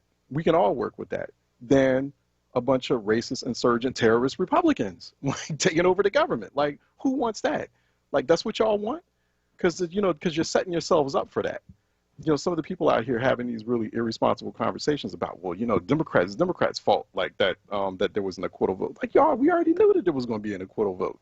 We knew that was going to happen. We knew that it was like a large threshold. So it's like we knew that there was some structural and partisan composition issues and challenges that led to that outcome. We knew it was going to happen. And so, once again, repeating Congresswoman Stacey Plaskett, we didn't need more witnesses. We needed senators with spine. And we didn't have that in large part from Republicans. Now there were 7 Republicans who voted with the Democrats, and they had a little bit of spine on them, and they worried about them. I'm sure that their families were probably on them and just saying, hey, you know what, you should. And a few of them, like Senator Pat Toomey, they feel safe now because they're retiring. They didn't have that kind of backbone before, but since they're retiring, they're like, well, it's not my problem, so I'm just going to go ahead and make this vote and be off with the rest, be off in sunny retirement. Pat Toomey, he's wealthy, so he's like, I don't care. So yeah, I'm gonna vote to convict. But it didn't make a bit of a difference. But you have an opening in Pennsylvania. Replace him, as he's leaving. Replace him with someone who, 1, has backbone, and 2, is not a member of a terrorist organization called the Republican Party. Full stop. I don't, have state Democrats, have they found someone yet who is, who can take that seat, who can take. That's what I want to know. Like, what's the plan to take that open seat in Pennsylvania, or take that open seat in next door Ohio, or in other places as well? Let me go to Reverend Williams in Mount Airy, who's been waiting patiently for a reality check. Reverend Williams? Good morning, Mr. Ellison. How are you, sir? Hey, good morning. All right. Well, 2 things. There's no right way to do wrong. The fiasco over the weekend was terrible. The reason I really called, I'm reading a book now about quilt. And at one time we had a display at the church, and one man at our congregation had a lot of quilts. But understand that quilt making, and it's probably a society here in Pennsylvania, is very popular. I know, I don't know too much about it, but if you could research it and find out it was more than keeping people warm, it was like maps and everything else with these quilts. I don't know if you're familiar with that. I'm not too familiar with, but maybe you can get somebody on to talk about quilts before Black History Month is over with. No, thank you for that. Have you ever heard of quilt make? I think Mrs. Lomax, Mom Lomax, she knows a lot about that because she came by the display we had on it. But I don't know. As I said, I don't know much on it. But maybe someone in the audience can give you a lead on that quilt making society in Pennsylvania. But I know the white folks are taking it over. I know that much of it. Yeah. So you said it was a quote. No, quilts. You know, to get you keep it warm at night, but they had all kind of patterns in it. But they use these quilts as maps during the Underground Railroad. During the Underground Railroad, right. We need to get more of that history out. I remember someone had called about that. I think it was a listener who was sharing something about that. We need to get more information out there about that. Yeah, no, I agree with you on that. All right, thank you, sir. Bye-bye. Hey, thank you. No, I appreciate you, Reverend Williams. There, always appreciate those history lessons. 215-634-8065, toll free 866-361-0900 here on Reality Check. 215-634-8065, toll free 866-361-0900. Phone lines are open. I think a little bit later on in the 11 o'clock hour, we have Center for American Progress's David Muhammad. David Muhammad is supposed to be showing up soon. Actually, he's at the National Institute for Criminal Justice Reform. So we're looking for. He's the executive director of the National Institute for Criminal Justice Reform, and he is co-directing a movement. It's a collection or collaboration of 21 cities called the Office of Violence Prevention, or encouraging cities to open up offices of violence prevention. So we're going to be having a conversation with him about reimagining public safety. What's that look like? And I suspect we'll be talking about rising violent crime in cities like Philadelphia and happening all over the country right now. 215-634-8065, 866-361-0900 here on Reality Check. Just going to some of these comments on Facebook Live. Just good morning to you, Nasir Butler. Good morning, Malcolm White, who's watching and listening from West Mountain area. Appreciate you as always. Shalata Sankofa, also good morning, blessings back at you. And Shalata sends out blessings and good morning salutations to Word members, listeners, also to the Lomax family and other guests and speakers here on WURD today and every other day. Renee Mills, good morning, back at you. Kenneth Simmons, racism only matters when you depend on your oppressors to save you. Do for your freaking self, please. So it's a good point. It's a good point. It's a very good point. Yeah, it's I think it was talking about that, going back to that earlier conversation about lack of leadership on issues like violence and or equitable vaccine distribution in the city of Philadelphia. So Kenneth strikes a chord, and I can't say that I disagree. I absolutely agree. And because it's not just what City Hall is doing, it's what we as a community are doing. So obviously, for example, in Philly, with rising violence, that not only reflects a lack of leadership in City Hall, it reflects a lack of leadership in the community. It reflects the community's inability to come together collectively, because the vast majority of folks who live in communities wrecked by violence aren't committing the violence. So how come those overwhelming numbers can't how come that majority can't overwhelm the perpetrators of violence and doing what needs to be done? So we had this conversation before about how does the community organize against violence? What are some things that the community could be doing? Are there some things that we're not thinking about, certain strategies we're not thinking about, to make sure that all hands are on deck, and that includes community hands, to make sure everyone is stepping up. How do we make sure that the community sets up a protection framework for witnesses of violent crime or witnesses of perpetrators of violent crime? What sorts of neighborhood watch frameworks or infrastructure do we have set up? What are community and civic organizations, what are they doing? What are churches doing? How are people, necessarily fighting? None of that's going on. No one's having that conversation about how to do that. We're having a conversation about, plenty of conversation about the violence, not having any conversation about how to respond back to the violence. And so as a result, it's like, you can't just rely on City Hall to save you, right? Because we know where City Hall stands. City Hall's not standing anywhere because they don't care about the violence that's wrecking the lives of folks who are majority black. Let me go to Reverend Bonkele out of South Philly, calling in for a reality check. Reverend? Hey, Brother Charles. How you doing, my brother? How you doing, sir? Good, excellent program so far. First thing I'll say, C.S. Potter for the national chair for the Democratic Party. I'll pass that along. Her analysis is right on point, especially the stuff about the cable channels, MSNBC and CNN.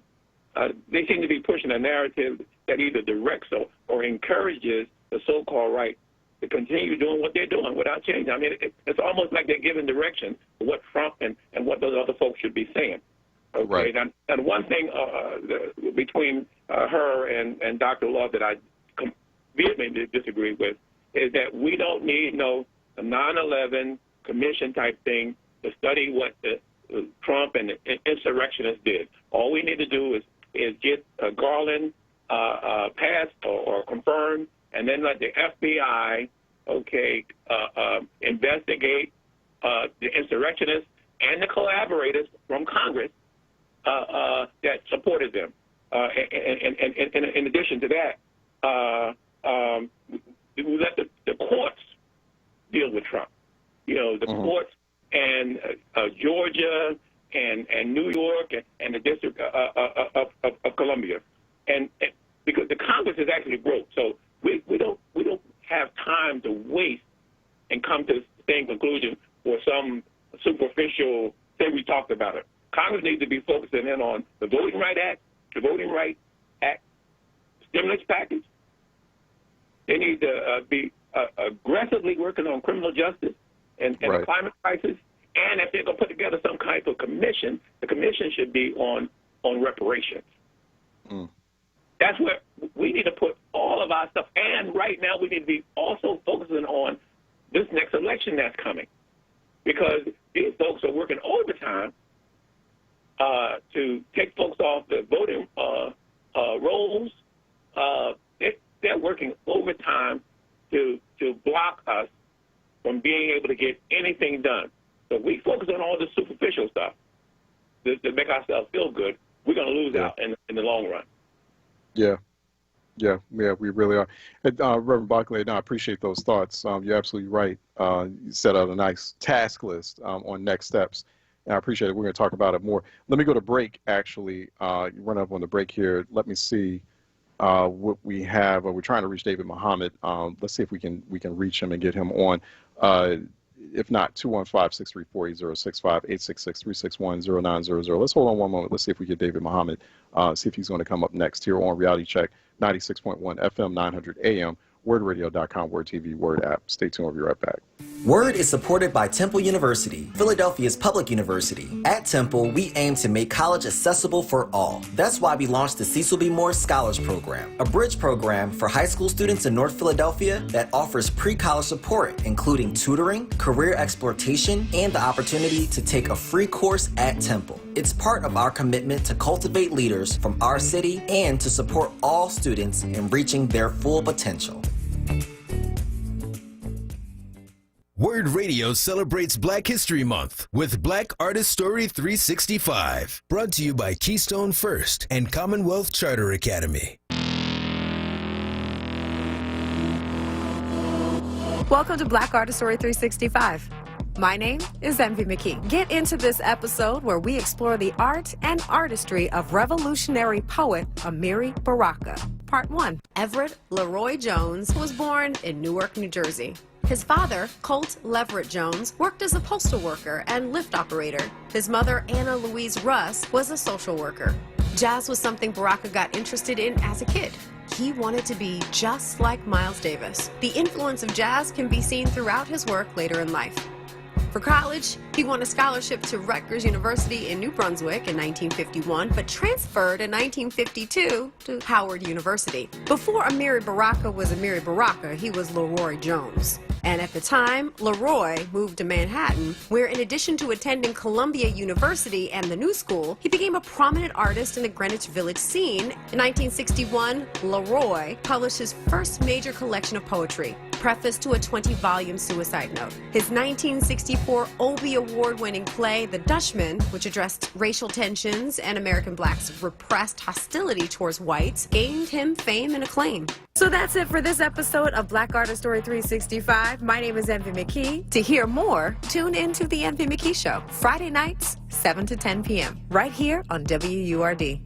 Black Artist Story 365 was brought to you by Keystone First and Commonwealth Charter Academy. The gold standard and market leader in public K-12 cyber education is proud to celebrate and recognize Black History Month. Visit ccaeducate.me to learn more. The Word Radio newsletter. Keeping you informed, engaged, and connected. Sign up by visiting wordradio.com. Scroll to the bottom of the page and type your email address under Connect with Us. You'll receive the latest information on Word Radio.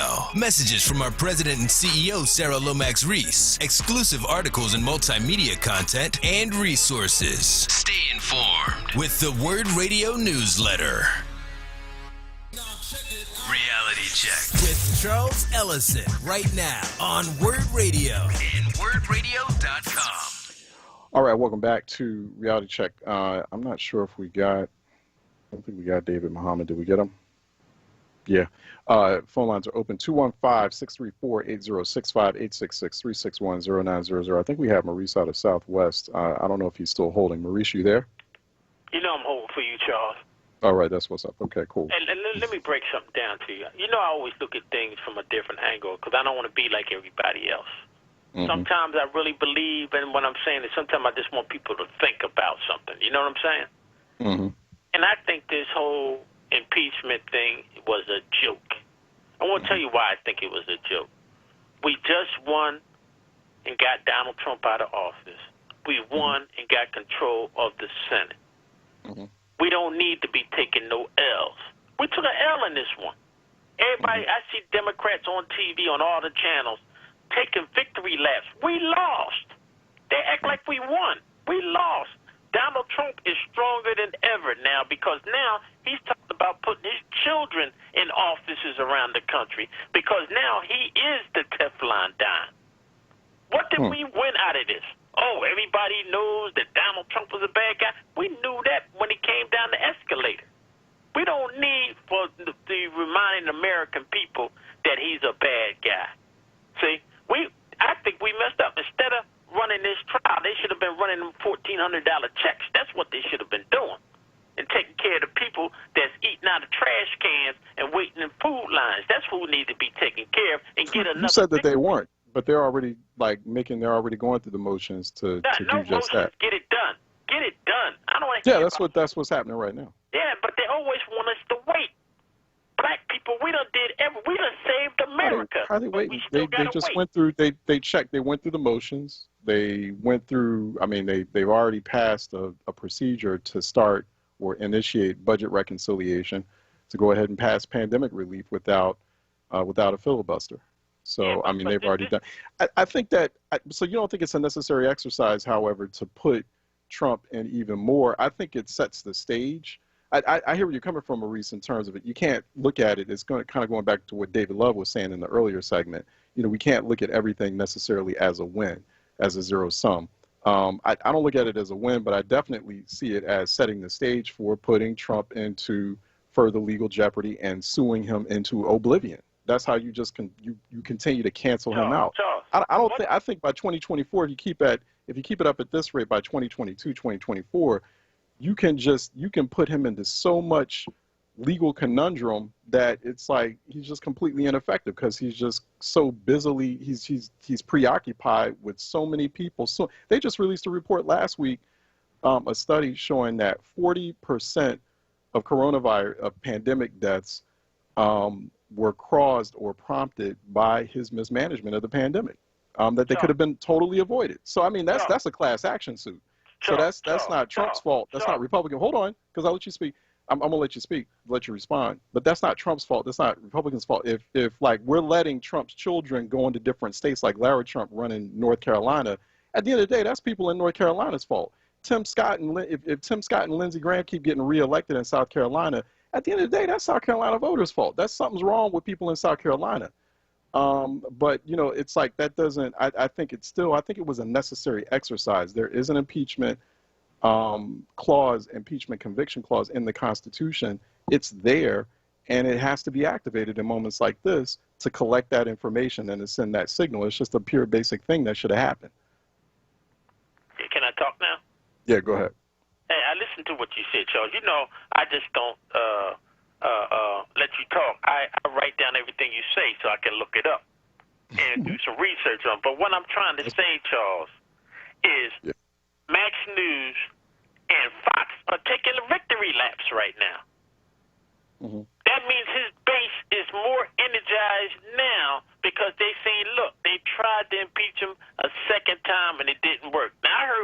and say, but it's in the history books.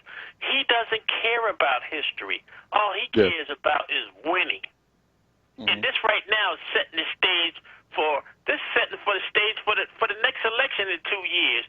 That look, Trump still has control of the Republican Party, and now they say he's still their leader. He hasn't got an L. We took the L. He didn't take the loss. So what do we do?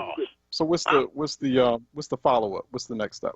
The next step is right now he's recruiting for, just like we're trying to recruit. Yeah, but what are we doing? That's what I'm asking. What do you think we should do? He's got his people in line. That's why they're so scared of him. He got them already set up to follow him. So it's just like I always say, like, Republicans going to do what Republicans do. White folks going to do what white folks do. But what are we doing? What's our next step? What do we do? We come to the fight with a butter knife when they got a Uzi. So now we got to get an electoral. I think we have electoral weapons at our disposal. I don't see to activate. I don't see that. We haven't exhausted all options. We keep acting like we've exhaused all options, and we haven't. We got 2022 coming up, state legislatures, and also like crucial Senate elections, and we flexed in 2020, showing that we are a crucial electoral block when it comes down to it, when it comes down to the wire. So like, let's act like that in 2022. But we I mean, I know Newsmax and Fox, they got their audiences, but the vast majority of reasonable-minded folks don't watch Fox and Newsmax. I really don't watch. I don't spend my time watching Fox and Newsmax all day. I got better things to do. So yeah, they're gonna rile up their base, and I'm doing my thing here on WURD to get the correct information out, the actual, accurate, truth out, and get my base riled up. So it's like they're gonna do their thing, so we got to do our thing.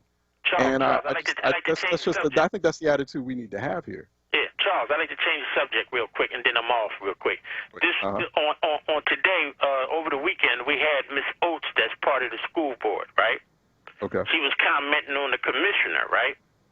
She was talking more of that she was part of the AKAs or whatever they are, and that's why we should keep her then instead of following her record. She says, oh, she's new here. She's been here a year now.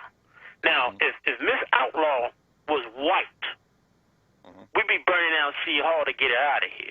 But because she's black, we keep making excuses like we make excuses for them clowns in City Hall Council. When are we going to get ourselves together and do like a Stacey Abrams in Georgia, do something similar here to get our local politicians in line, because we haven't been getting any help. And I'll let you handle it from there. You know what? I'm kind of like agreeing with you on that, Maurice, because I think there's going to have to be, and I've been saying this, I've been hinting at this, that there's now a need for like a mass local citywide political movement to like shift people who aren't doing anything and doing anything for the city, shift them out of office. It's time to, and that's going to be with higher voter turnout, and it's also going to be with some sort of mass fundraising movement, identifying credible, capable candidates who are really about doing the business of the people, really about the business of addressing and tackling some of these persistent problems in Philly in a meaningful way. And, looking at, I did talk about, for example, some big organized civic effort to create a People's Political Action Committee in the city of Philadelphia, where people were, a couple of 100,000 to, 500,000 people in the city of Philadelphia are each contributing $5 million into a political pot, or maybe some kind of public financing of, Councilman Derek Green had raised this about a couple of years ago. He said it's been shelved, maybe it's something he'll reintroduce, public financing of city council campaigns or local campaigns in Philadelphia. I think that's the direction you're going to go. There's going to have to be some dramatic shift in Philadelphia politics. I completely agree with you, because people are completely ineffective right now. And especially at a time when it counts. And so I can't disagree with you on that, Marie. Something has to happen. Let me go to Derek out of North Philly, who's been waiting patiently for a reality check. Derek? Brother Charles, love, peace, blessings, and prosperity to you. Peace. Thank you, Charles. I like some of the comments that I'm hearing, but the last caller, I love his passion, and but I just think that right now we need to be more focused on winning instead of losing. Because the way how I see it, I don't see that Donald Trump being acquitted, that we took a loss, because one thing about a bully, and that's what Donald Trump is, he's a bully. One thing about a bully, though, if you don't fight a bully back, the next day he coming back to you. So I say that the Democrats, we're moving slow at times and things like that, but we showed twice that we were willing to put up our fists and fight against a tyrant and a bully. So I don't feel like we took a loss, because, okay, if you want to look at it that it was a loss, okay, many champions are champions because they learned from when they lost. And so I don't see the glass half empty, Charles. I see the glass half full, because I think that we're setting the precedent for the Republicans to deal with us, that we're willing to fight back when they come out with some obnoxious policies of sorts. And the other thing, Charles, is too that the Republicans, I don't think there's such a threat in Donald Trump and his people, because the Republicans right now, they're so dysfunctional. But I give them credit that even they were willing in their own party to fight back against a bully.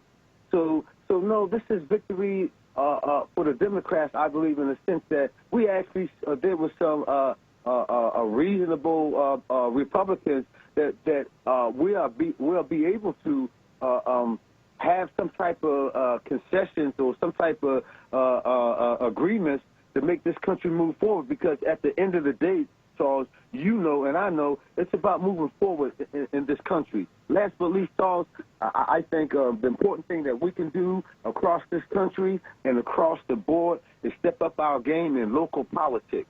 Local politics, we must advertise, because that's where we seem to be waning at. That's where we seem to have a gap opening. We need to close it, Charles, and that's what I intend to do, to get more involved with local politics. Thank you, Charles. Yeah, no, thanks so much. Yeah, we got to get, that's a good start. Local politics, state politics. We got state legislative races coming up in 2022, Pennsylvania included. And so it's like, what is that game plan? That's what I want to hear. I want to hear, like, what's your game plan? What's your game plan for 2022? What's your game plan? You got local races coming up. You got judicial races coming up in Philly. You got a big race for district attorney coming up in May primary. And, like, we're talking a lot about it. And, you know, it's like people can't complain about the Philadelphia political landscape, and then on one hand, but on the other hand, like, they're not turning out to vote, or they're not encouraging their neighbors and other people in their community to vote, to turn out, because we have this problem. That's why you have a mayor right now who does not care that you're suffering.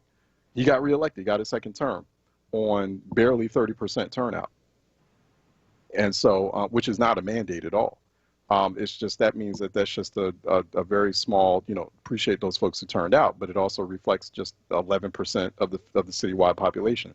So the vast majority of people in the city of Philadelphia did not have a say, and did not put themselves in a position to have a say in what mayor would serve instead of Mayor Jim Kenney. So, you know, it's you know, that's something where, like, I mean, folks are going to have to, you know, kind of partly blame themselves on that. But, you know, it's like getting involved and coming up with a plan and identifying folks who you feel like are going to more effectively work for you. I'm going to take a break, and then I'll take Ron out of North, George out of Center City, and Rodney out of West when we come back from this break here on Reality Check 96.1 FM, 900 AM, WURDradio.com, WURD TV, WURD app. Stay tuned. We'll be right back. Hello, my name is Andrea Delzell, and I've been using a wheelchair since I was 5 years old. If I had one message for the general public, it would be relax. Some folks get really flustered around disabled people, so they just pretend we're not there. I've actually had waiters talk to my companion and completely ignore me. People with disabilities just want the same respect and consideration as everyone else. This is a message from United Spinal Association. Download our disability etiquette booklet at unitedspinal.org.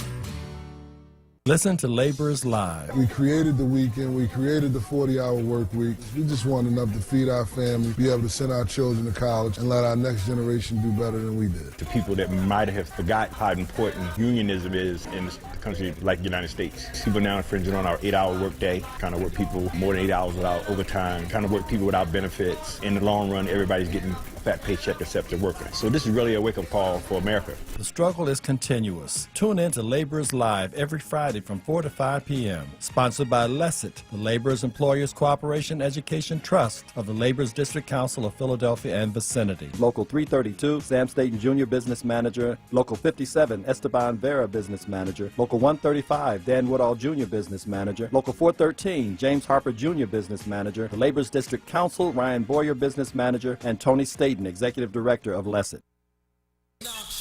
Reality Check with Charles Ellison right now on WURD Radio and WURDRadio.com. All right, welcome back. Phone lines open at 215-634-8065, 866-361-0900 here on Reality Check. I think we have open phone lines in the noon hour as well, so we were unable to get our guest, David Muhammad, who is Executive Director of the National Institute for Criminal Justice Reform. He's based out in Oakland, California, so we're not sure exactly what happened to him. So we'll try to raise him again. I was actually looking forward to that conversation. 215-634-8065, 866-361, but we'll just go ahead and open up the phone lines here. 215-634-8065, 866-361-0900. Let me go to Ron out of North Philly, calling in for a reality check. Ron? Hey, Brother Charles, how you doing? This is Rob from North Philly. Rob, hey, what's happening? All right. How you doing, sir? Everything is good as far as listening to WURD, but not good as far as politics above local. I agree with Brother Maurice. We took an L on that one. That's a loss. And I don't say we. The Democrats took an L. And they took an L because there was only two outcomes. And the two possible outcomes was either he is found guilty or he's not. And he was not. And that's the L. And all of the ignorant followers need is a symbol. I mean, just a sign of victory. But real quick, Ron, though, but that's not because of the current map or the current math in the Senate. We knew what the outcome was going to be. That's not Democrats' fault.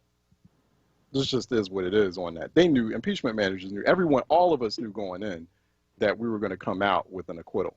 So I wonder about the outrage over, like, I mean, it feels like wasted energy. Like, we knew that was going to happen. We knew we needed 17 votes. We needed 17 additional votes to get to that threshold to convict. I don't think that's Democrats' fault. I think they just did what they could do with the cards that they were dealt. No, it's not their fault, and that's why it's not necessarily an L. It is an L because he won, but we knew this was going to be the outcome. We knew this was an exercise of futility. We knew this from the first one. He has backers in the Senate and his followers that are not going to believe the opposite if this guy does not get found guilty without their participation. And as long as they participate, they're going to inflate this guy. And all his followers need is a sign, a small symbol, and it'll give them momentum going into the next election. And as far as let me ask you this one now. So right now he's not on Twitter. Anyway. Oh, hold on. So he's not on Twitter. You know, he's been banned from that. Some of you notice he's not really on these other news channels like Fox and Newsmax. All that. Well, I don't. Like I said, I don't spend my days watching Newsmax and Fox. I got a whole bunch of other stuff to do. But he's not amplified on there because, you know, remember now you've got like those election security companies are waging multi-billion-dollar lawsuits against folks like Newsmax and Fox. In fact, Lou Dobbs just got fired from Fox because of a multi-billion-dollar lawsuit from about false election security claims or election fraud claims from Diebold election system. So he doesn't have much of this. The difference between now and the first impeachment trial, like he had like a lot of projection platforms during the first impeachment trial. He's not really exercising that. I think he's rather limited. I think this moment right now, we might be overestimating Trump's ability to project that, you know, technical win that he got in this acquittal vote. That sounds very eloquent the way you laid that out, but those things were already in place, brother. Those things were already in place without this impeachment trial. And I believe, if I'm not wrong, that Biden was not for the impeachment trial. He didn't think it was going to do any good. And I don't know his thought behind him not being, for the impeachment trial, but I'm assuming that was it. He wanted to concentrate on the business of getting ready to deal with these other issues for the people.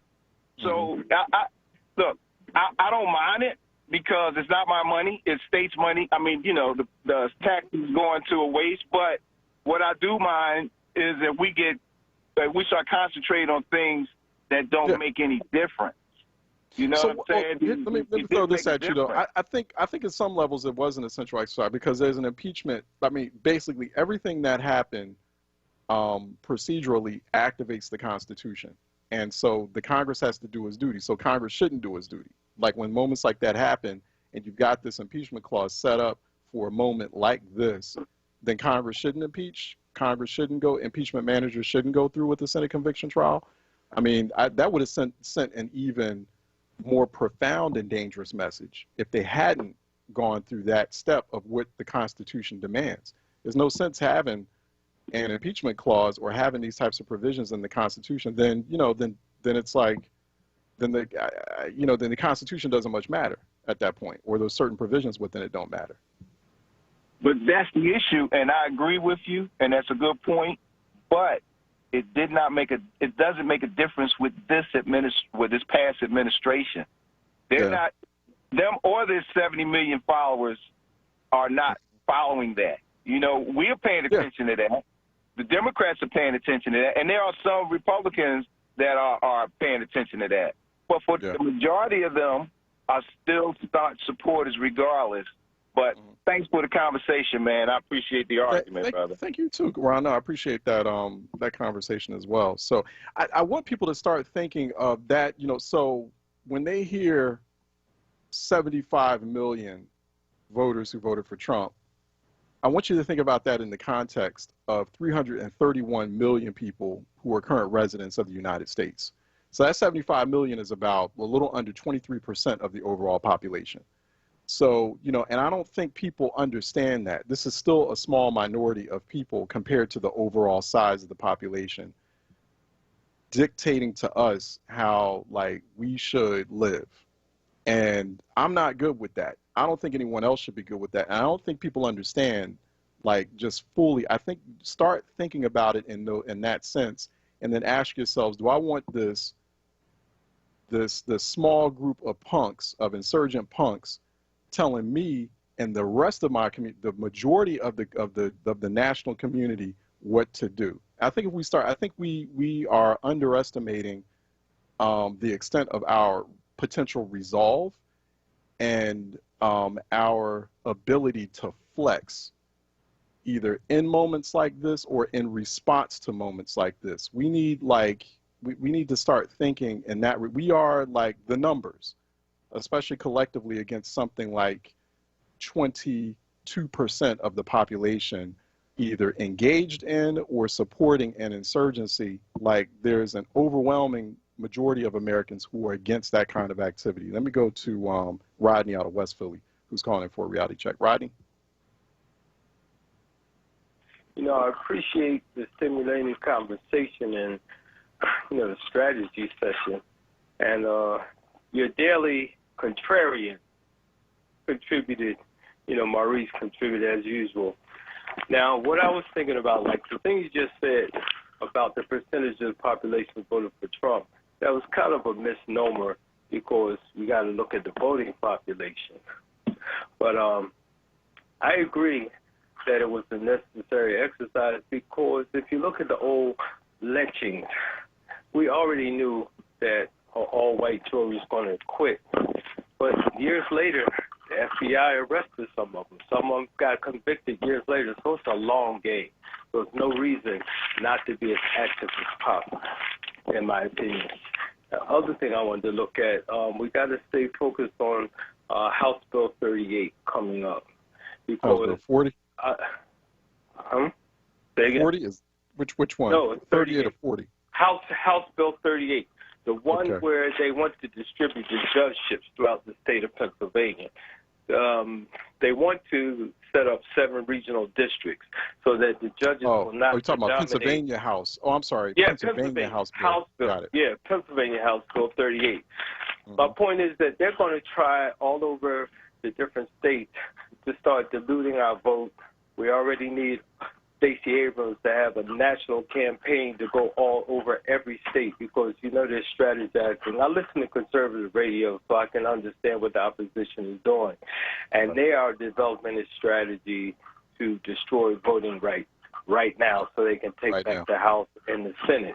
That's right. So your whole thing about strategy, that's what I'm focused on. I hope Stacey Abrams has some kind of national network to galvanize. But going back to House Bill 38, once they put judges in place, then they can usurp a lot of the legislative things that, you know, we're trying to put forward.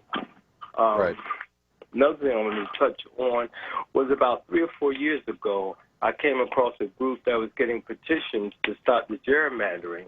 So just looking at all the strategic approaches, that's what I think, you know, is required the most, not just belly aching and complaining about this shouldn't have been done. Everything is to ignite passion because Trump faced that Sunday. They were so passionate, and passion drives action. So that's my point. I appreciate everything you're doing, brother. Thank you, brother. I appreciate that. There are currently, to his point, there are currently 165 pieces of legislation introduced in 33 states as we speak at this exact moment, many of them in Pennsylvania.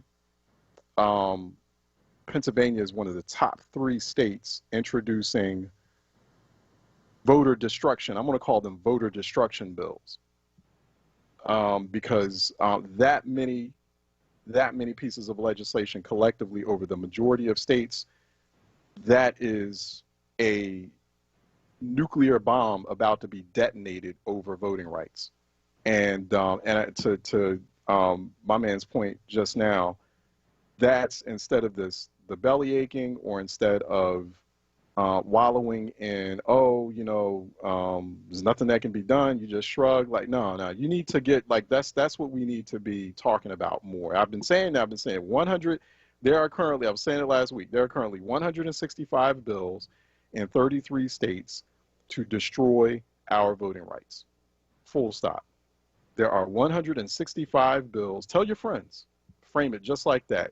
Currently, there are 165 bills in 33 states to destroy our voting rights. Full stop. Say it exactly like that. And like, find out if you're, whatever state you're in, start finding out, like, call your state representatives and your state senators and ask them, what are the voter what are the voter suppression bills that are currently being introduced in the legislature? What are you doing about it? And do you need my help as a citizen, as a resident? Do you need, as a constituent, do you need my help? If you're not doing anything about it, who can I talk to who's doing something about it? All right. And so if you have, if you're currently a constituent of a state representative or a state senator, this is Philly included, who is not raising the alarm bells about this in any sort of daily manner, like, you need to look to someone else to replace them in 2022, like in that primary or whatever. Like, they don't need to be in office. They're not doing their job. No, seriously, they're not. Because without voting rights, then, all is lost. And then, it's like, I mean, how are we gonna run things? How are you gonna make all this stuff work? So that's that. I like where this brother's headed, and it's just making it simple, making it plain and simple like that, and explain to people how truly crucial. And so I think the very important first step, so, people are crying about, this impeachment acquittal, and Democrats didn't do this, and they should have did that. It's like, okay, well, you have a voting rights advancement bill that's been sitting up in the Senate that was passed in the House. Let's get that passed. Let's now, the next conversation should be, because, like, Republicans and their base, we talk about their base. See, that once again, it's like underestimating the kind of potential flex that we have, because they don't stop. They're relentless. We need to start being relentless. And so the next stop is like, all right, okay, that happened. We knew that was going to happen. Give me my voting rights advancement bill. You know, people talking about reparations, HR 4. It's like, well, reparations ain't passed the House. You got the Voting Rights Advancement Bill in the Senate. See if you can get that passed through reconciliation. Like that, you know, it's like boom, boom, boom. That's the kind of conversation we need happening right now. And that's not happening. And so that's where it's like, okay, what's the next step? As opposed to, you know, once again, crying over spilled milk. Let me go to George out of Center City, who's calling for a reality check. George? Fine, Charles. How are you? What's up? You know, most of what you're saying this morning is true and on point. You know, you really made a good point this morning. Matter of fact, I was with the mayor when you was talking, and he busted out laughing this morning when you was digging in him. Told me to tell you that he still liked your show. You know. Well, how come he don't come on? First of all, why is he busting out laughing? Like I'm not amused by that. I'll be honest with you, George. I'm not amused by that. We got 65, we got 64 murders in the city of Philadelphia. That's we got what so far 300 people shot, and he's laughing because I'm not. It's not funny to me. It's actually I wasn't being facetious. I'm being dead honest. He should be like, damn, you know what? Charles, you know, he's right. You know, and maybe start crying or showing some visible signs of emotion about this. And then secondly, call us up, call Troy, and get on the show. He used to come on every month until he got reelected. Hey, Charles, he's listening now. Well, then he needs to come on the show. How come he don't call in? We got a whole open segment at 12 o'clock. I would love for the mayor to call in right now. Mr. Mayor, call in at noon. Let's set it. Let's do it now.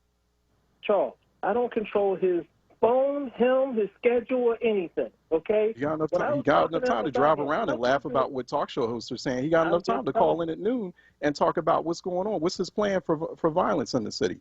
He got enough time to sit up there in the car and laugh with you, but he ain't got time to come on the show and explain what is his plan to respond to violence. You know, the way that Philly politicians and this whole the way this lackadaisical way they run this city, that's this time for some new school. Like it's out with that old stuff. Like I'm tired of that. I grew up with that. I had too much family suffer as a result of that. I'm ready for some new. Come in with some fresh game and figure out how to run this city correctly and to really truly help people instead of sitting up there laughing in your SUV. Like what is that? What kind of leadership is that? Really? Seriously? Like it wasn't a gimmick for me to say that. Like you call in, like show that you're visibly moved. You have 500 people in your city, over 3,300 shot, 500 murdered, over 3,300. That's more people. That's more American troops in Afghanistan over a period of years. And you laughing because I said something and I wasn't even joking. Charles, why are you eating up my time about what the mayor did? I don't control that man. Tell me what, you know, you should have been telling him, George. Well, then call in. What do you mean? I should have been telling him. He listens to your show. He hear you right now. I didn't call you. You need to call, Mr. Mayor, call in. More than happy to talk with you. Let's talk about it. Can I go on, Charles? Go ahead. Boy, I'm just offended by that. I'm sure other people would be offended by that too. He laughing? Why would they be offended? What? He do it publicly. Laughing about what? Charles. It's not like the mayor hides what he said. And it ain't like he's a punk. He said publicly he don't duck nobody or nothing. Now, why he don't come on your show, you got to deal with him about that. You could have got on the phone with you. I mean, you sitting up there, we wasn't sitting up there. He wasn't even going to City Hall. I just happened to run him at the JFK, okay? And we got on a different conversation, and his phone and his watch or whatever it is, he got a bug. He listens to your show. He makes sure he turn it on at 10 o'clock and listen to you up until about maybe 4 or whatever. I don't know why he do it or how come he do it. He do it just like the rest of those people do it. They listen to Black Talk to find out what's going on, okay? They want to know what's going on in the city. Listen, you asked for a black police commissioner, he gave it to you. She's a failure. Now, talk about it. That's all. Complain to him about her. She ain't do nothing. She ain't tell you no plan. We're talking about, but he's the boss. Come on. Yeah, okay. He's the boss, and he got to get on her, and he got to show. Maybe if he would show his own leadership on it, then he could set the tone. I mean, she's taking cues from him a lot of times, because think about it, George. It's like because especially the way Philadelphia works. Not even Philadelphia, but I've seen this in other major cities. I actually worked for cabinet level members of a mayor, one cabinet level member who was really effective in his position. And was helping the city another city through some really rough times. And was doing his job and was doing it so well. And then the mayor was like, well, you know, he's outshining me. I can't have him doing that. And then he had to end up resigning. Like, for doing his job? Like, what? Because he's outshining the mayor. It's like, so it's like, I'm wondering, like, is Police Commissioner Outlaw in that same position, like, where she wants to maybe, like, open it up, but she can't because she's looking at the mayor. She's like, well, I don't know what the boss wants me to do, because if I open it up too much, then you're going to have some folks saying, well, you know what, she's going a little too far, Mr. Mayor. It's, I mean, what do we want? I mean, do we want the violence to stop or not? I mean, I'm sorry, George, to keep cutting you off. I'm stunned. Like, that's the last thing I want to hear is the mayor laughing about the subject of violence in the city. That shouldn't be the case. Sorry, I have to go to break. I'm sorry, George. I was offended by that. And if anyone else was listening, and that's your mayor. That's from George, who is like, he's privy to this. That's why I like George and bring him on from time, because he's privy to this. And he's sitting in those, sometimes he sits in those rooms. I'm glad he told me that.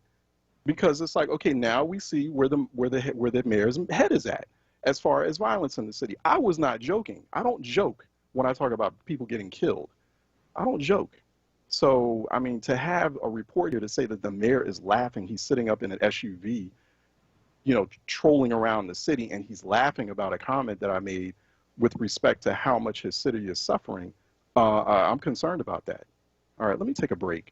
Phone lines are open at 215-634-8065, toll-free 866-361-0900 here on Reality Check. Let's take a break and we'll be right back.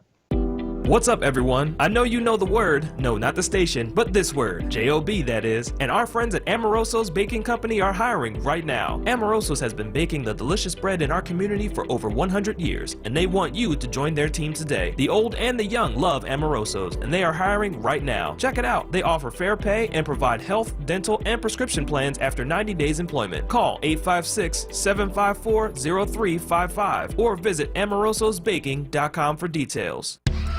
Just one more step. You got it. You're doing great. This is the sound of a nationally ranked top rehabilitation hospital, home to the largest collection of robotics in the United States, where we continually exceed patient expectations. Because no injury is too severe or too minor for our care. There you go. This is the sound of success. Moss Rehab. Challenge accepted.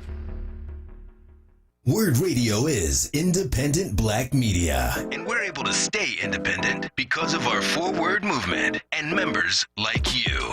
Treat yourself to the treat of buying a WURD membership. It's less than a quarter a day. That's less than a bag of chips.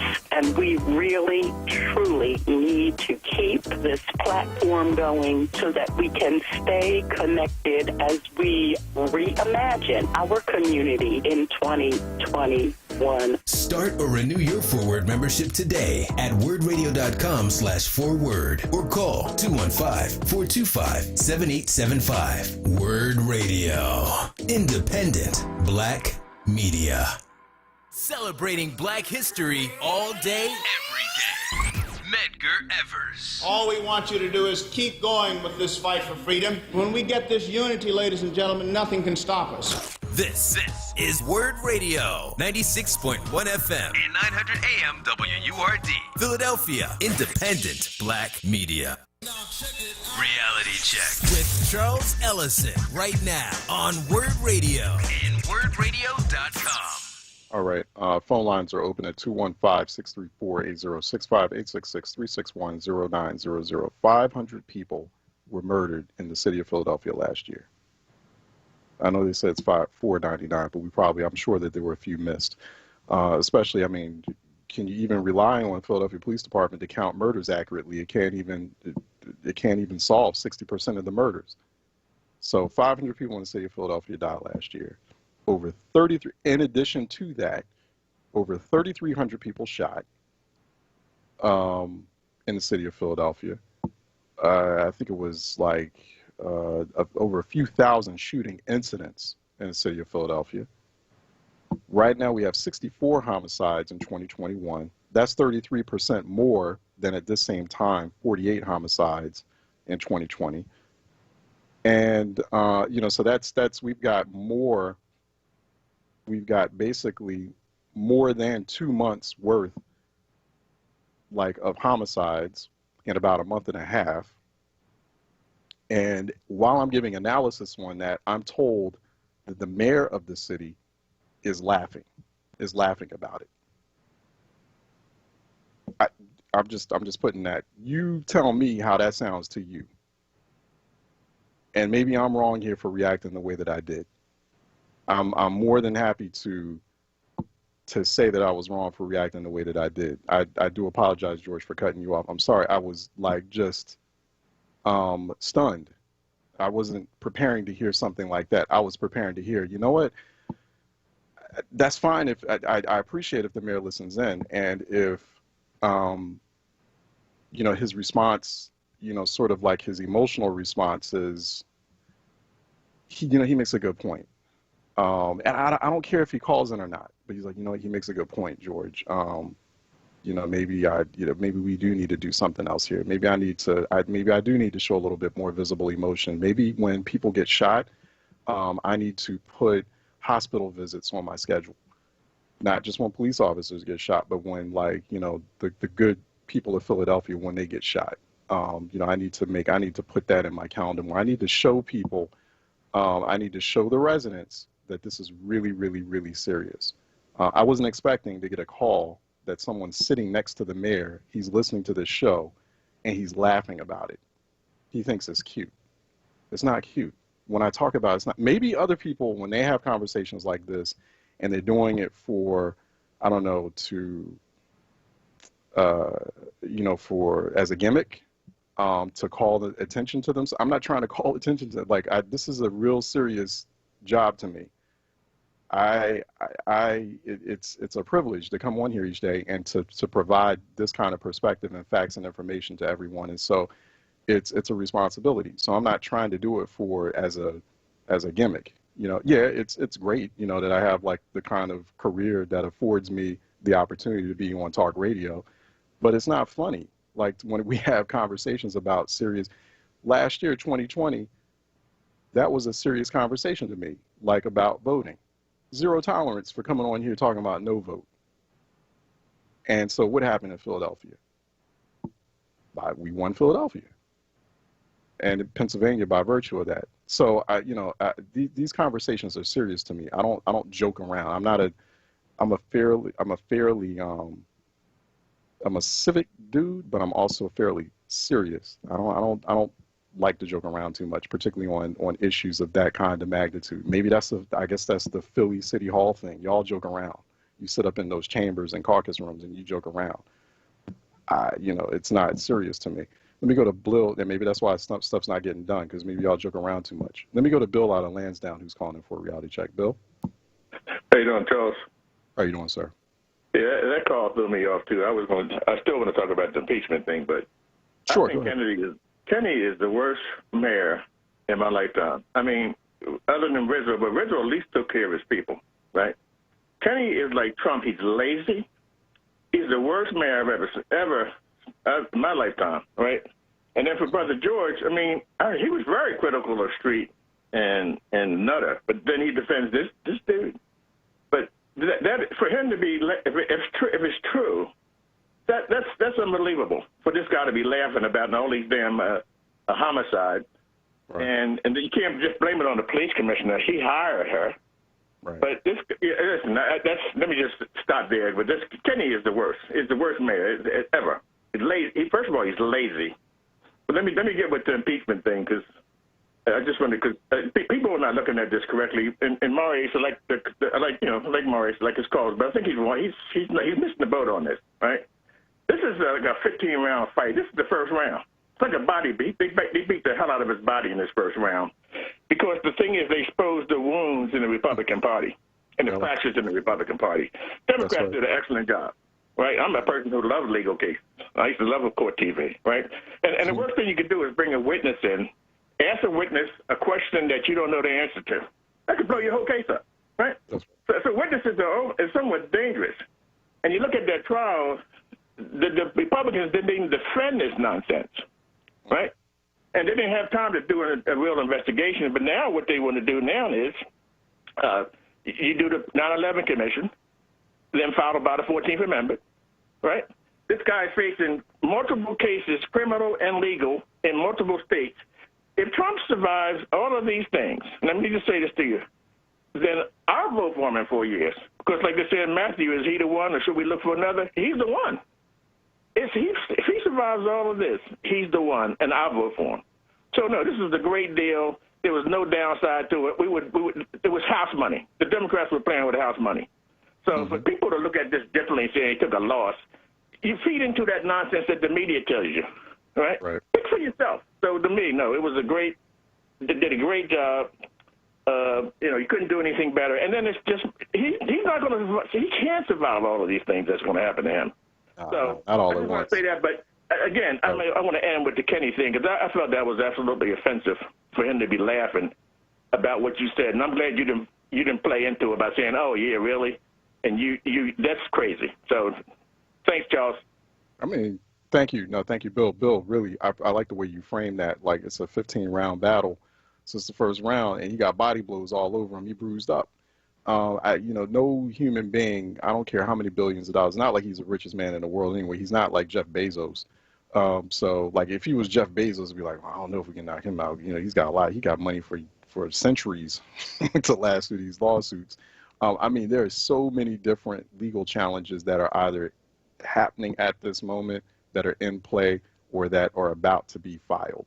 No one at even his level as a former president is going to have the ability or the stamina to sustain that. I mean, at some point, it's already leaks are showing, and it's the boat is just going to crack. I mean, it's just going to split in half. Let me go to Joe out of North Philly, who's calling in for a reality check. Joe. Yes, thank you for taking my call. I really would like a reality check. I mean, a real reality check, because this type of foolishness and nonsense that they're duping the people into it breaks my heart. It just breaks my heart that we are so evil and we are so gullible until we just do whatever the political Democrats in this case want us to do. In what case? Because I say, well, for one, I'm looking at the basketball game with my children. I got 5 boys. Okay. And they put on this hideous, filthy, insane commercial with all of these gay people, men, dressed up with silver. You didn't see that? No. Dressed up with, I guess the point is the inclusion, dressed up in silver and riding on skateboards or something. It makes me want to throw up. But that's their business, Joe. That's like no, that's not their business. I mean, that's people living how they want to live. That ain't got nothing to do with like have something to do the price of bread at the end of the day. Like I want to know, like, are people paying their rent? Are they able to put food on their table? Are they able to put a hood over there? Like if that's, I mean, that's what's got you rattled today. That has got me rattled. Didn't you just hear what I just said before break? We got 165 pieces of legislation in 33 states poised to destroy voting rights. And you rattled by a commercial? Listen. Because of some people who don't live the same way you do? Listen to me for just a second, please, before you cut me off. You are destroying our people with that nonsense, with that foolishness. Right now, they talking everything except letting our people, black people, my kinfolk, your kinfolk. I know who's destroying our people. It's not people dressed up in silver. Like, people dressed up in white hoods and dressed up in suits and staging attacks on the U.S. Capitol. Those are the people that are like trying to destroy my people. I don't know if that's what I see. Charles, can I finish, please? Just give me a minute. Yeah. Listen, first of all, they're destroying our mankind, our men. They're locking them up, and then the ones that are not locked up, they're teaching them to be effeminate, homosexual. This is the Democrat inclusion type of thing. Now, what's the first thing they came out with? Just give me a minute. They came out with they're gonna let LBGT women now have special preference. Hey, Joe, I'm gonna let you go. Joe, I can't, because that's folks. I'm gonna raise I have a certain way I raise my children. You have a certain way you raise your children. And I respect that. I respect that. So respect how other people are raising. If that's something that makes you feel uncomfortable, well, then change the channel. I mean, it's just why your kids are watching it, then change the channel. Apparently, based on what you were just saying, you were still sitting up there watching it. So I mean, like, if it was so offensive and your kids are sitting there, then change the channel. Or, you know, take it as an opportunity moment to have a frank conversation with them about, like, you know, those issues. But other than that, I mean, I can't tell you. I mean, you just have to, like, and you have to also respect. I mean, there are people who have certain lifestyles and they do what they do, and in their private lives, in their rooms, and there are things that I do in my private life. You do in your private life. That's my business. That's your business. That's their business. You know. So anyway, let me go to Stanley out of North Philly, who's calling in for a reality check. Stanley. Yo, Charles. Good afternoon. Good afternoon. First, I wasn't going to call, Charles, because, you know, I always give you the accolades, and I thank God for you, man, that you are one of the few people that is talking about the humanity of the inhumanity that is suffering as the murders and shootings that is manifested in our people. I talked to a sister the other day. If George, the mayor, and them would talk to people that I talk to, they see that it ain't a game. And I'm offended at George. George should have been the one that checked the mayor, not come on here as a joke because the mayor made a joke. You with the mayor. You should have checked him, George. Don't do that, man, because at the end of the day, you bring this stuff to us in a harmonious, in a humorous way. If I was with the mayor and the mayor did that, I would have checked him for laughing about the murder of my people, not called Charles Ellison and make it as a humorous statement because it's not funny. And George does that a lot with these other white people that he take up for and he put down black people. But I was very offended at him more so than the mayor, Charles. Don't do that. If you're going to be with them people, you check them when you're with them. Don't come to the phone and talk about how you was humored by that. And Charles, again, I thank you, man. This gun violence, if you ain't had a baby murdered, you should not be on here like that, man, because those people of us who have our loved ones murdered, it's not funny. It's not. Thank you, Charles. Thank you, Mr. Stanley. Please, I'm sorry you had to hear that. I am. I'm sorry you had to hear that.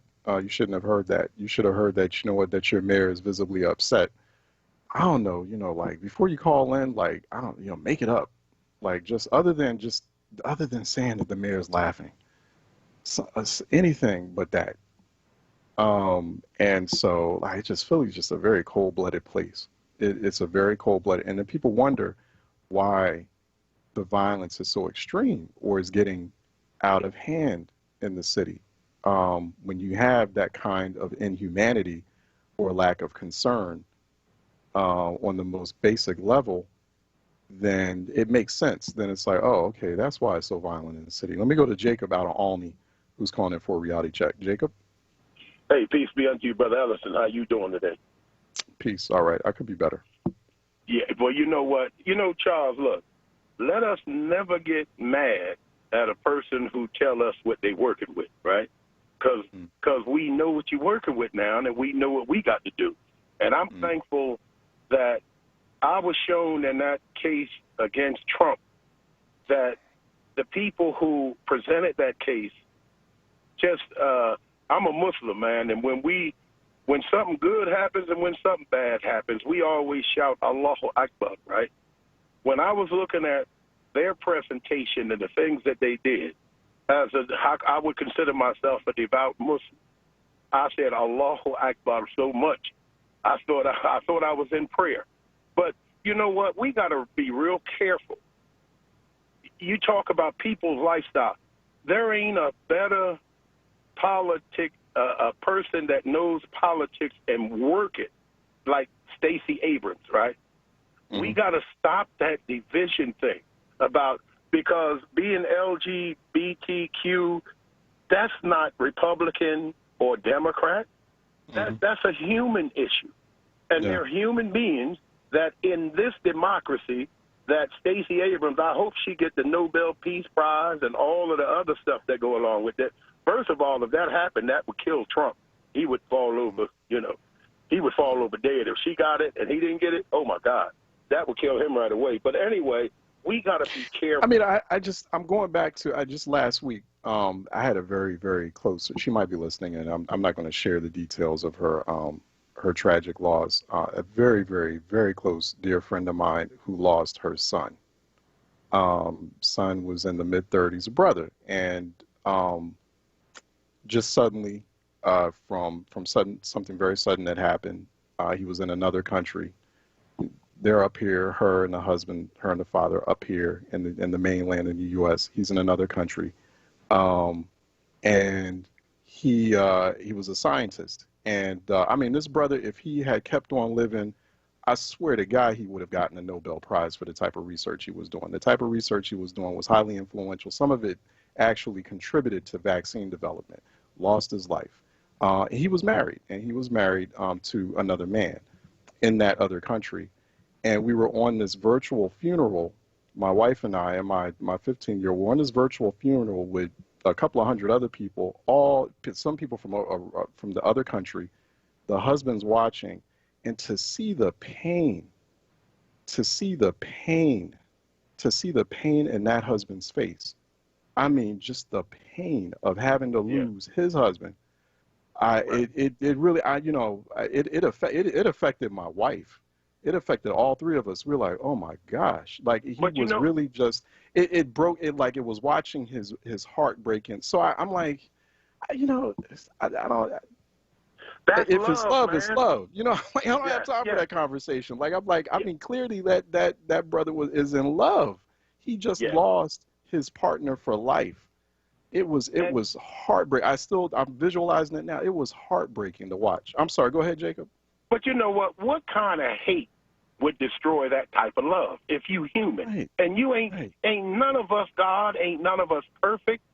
God says in the Holy Quran, if I was to punish the man for his sin, there wouldn't be a man on the back of the earth. Right? I'll tell you, my wife's from the Caribbean, and this is rough for they have a really very rigid old school way in terms of how they treat or how they respond to those lifestyles.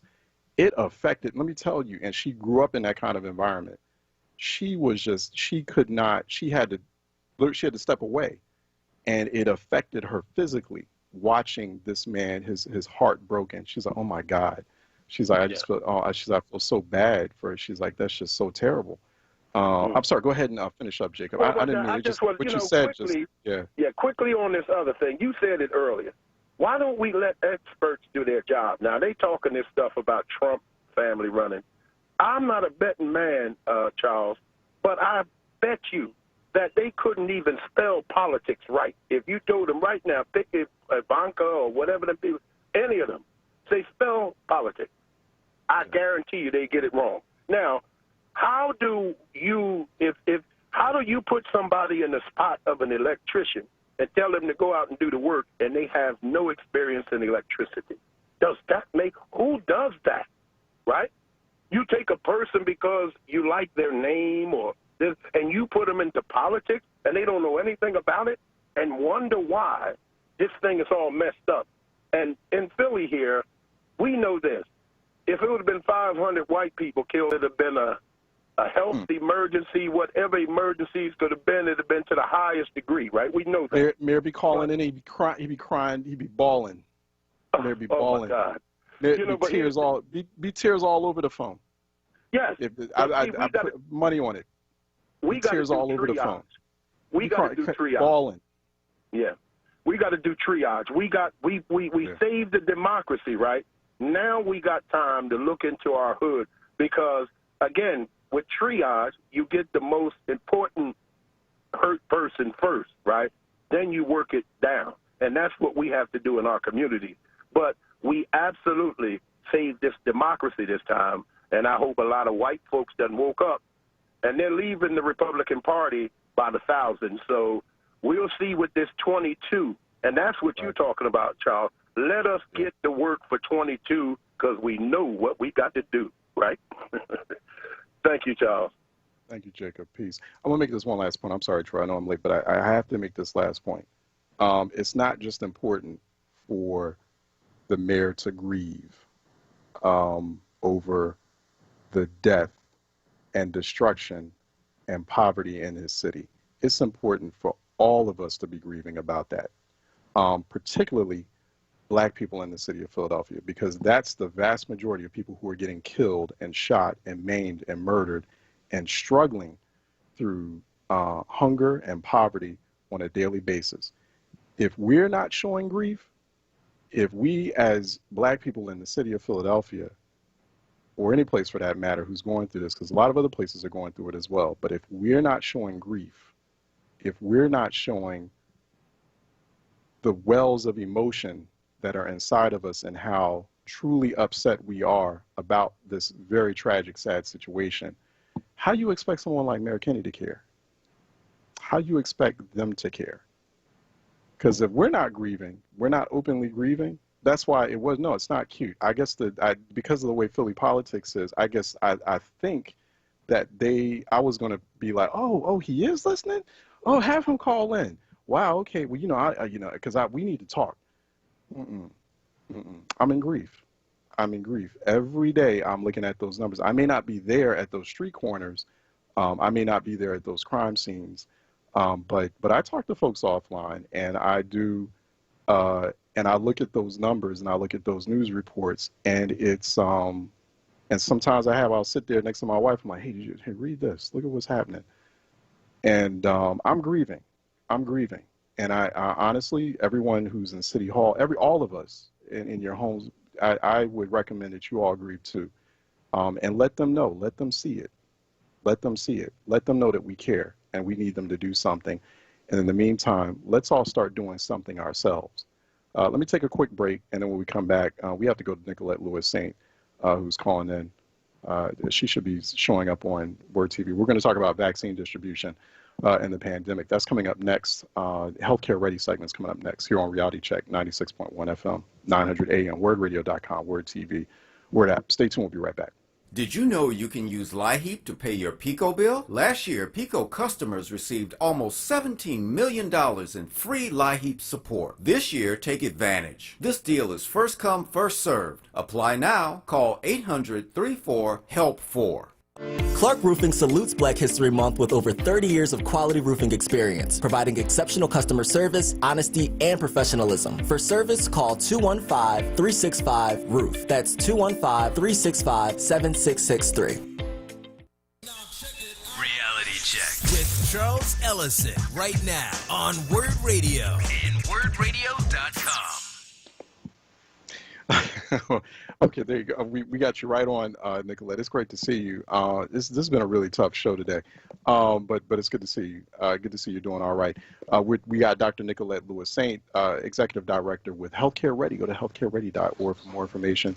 And she joins us occasionally, providing us with some really good information about what's happening during this pandemic, how we're responding to it, how we should respond to it.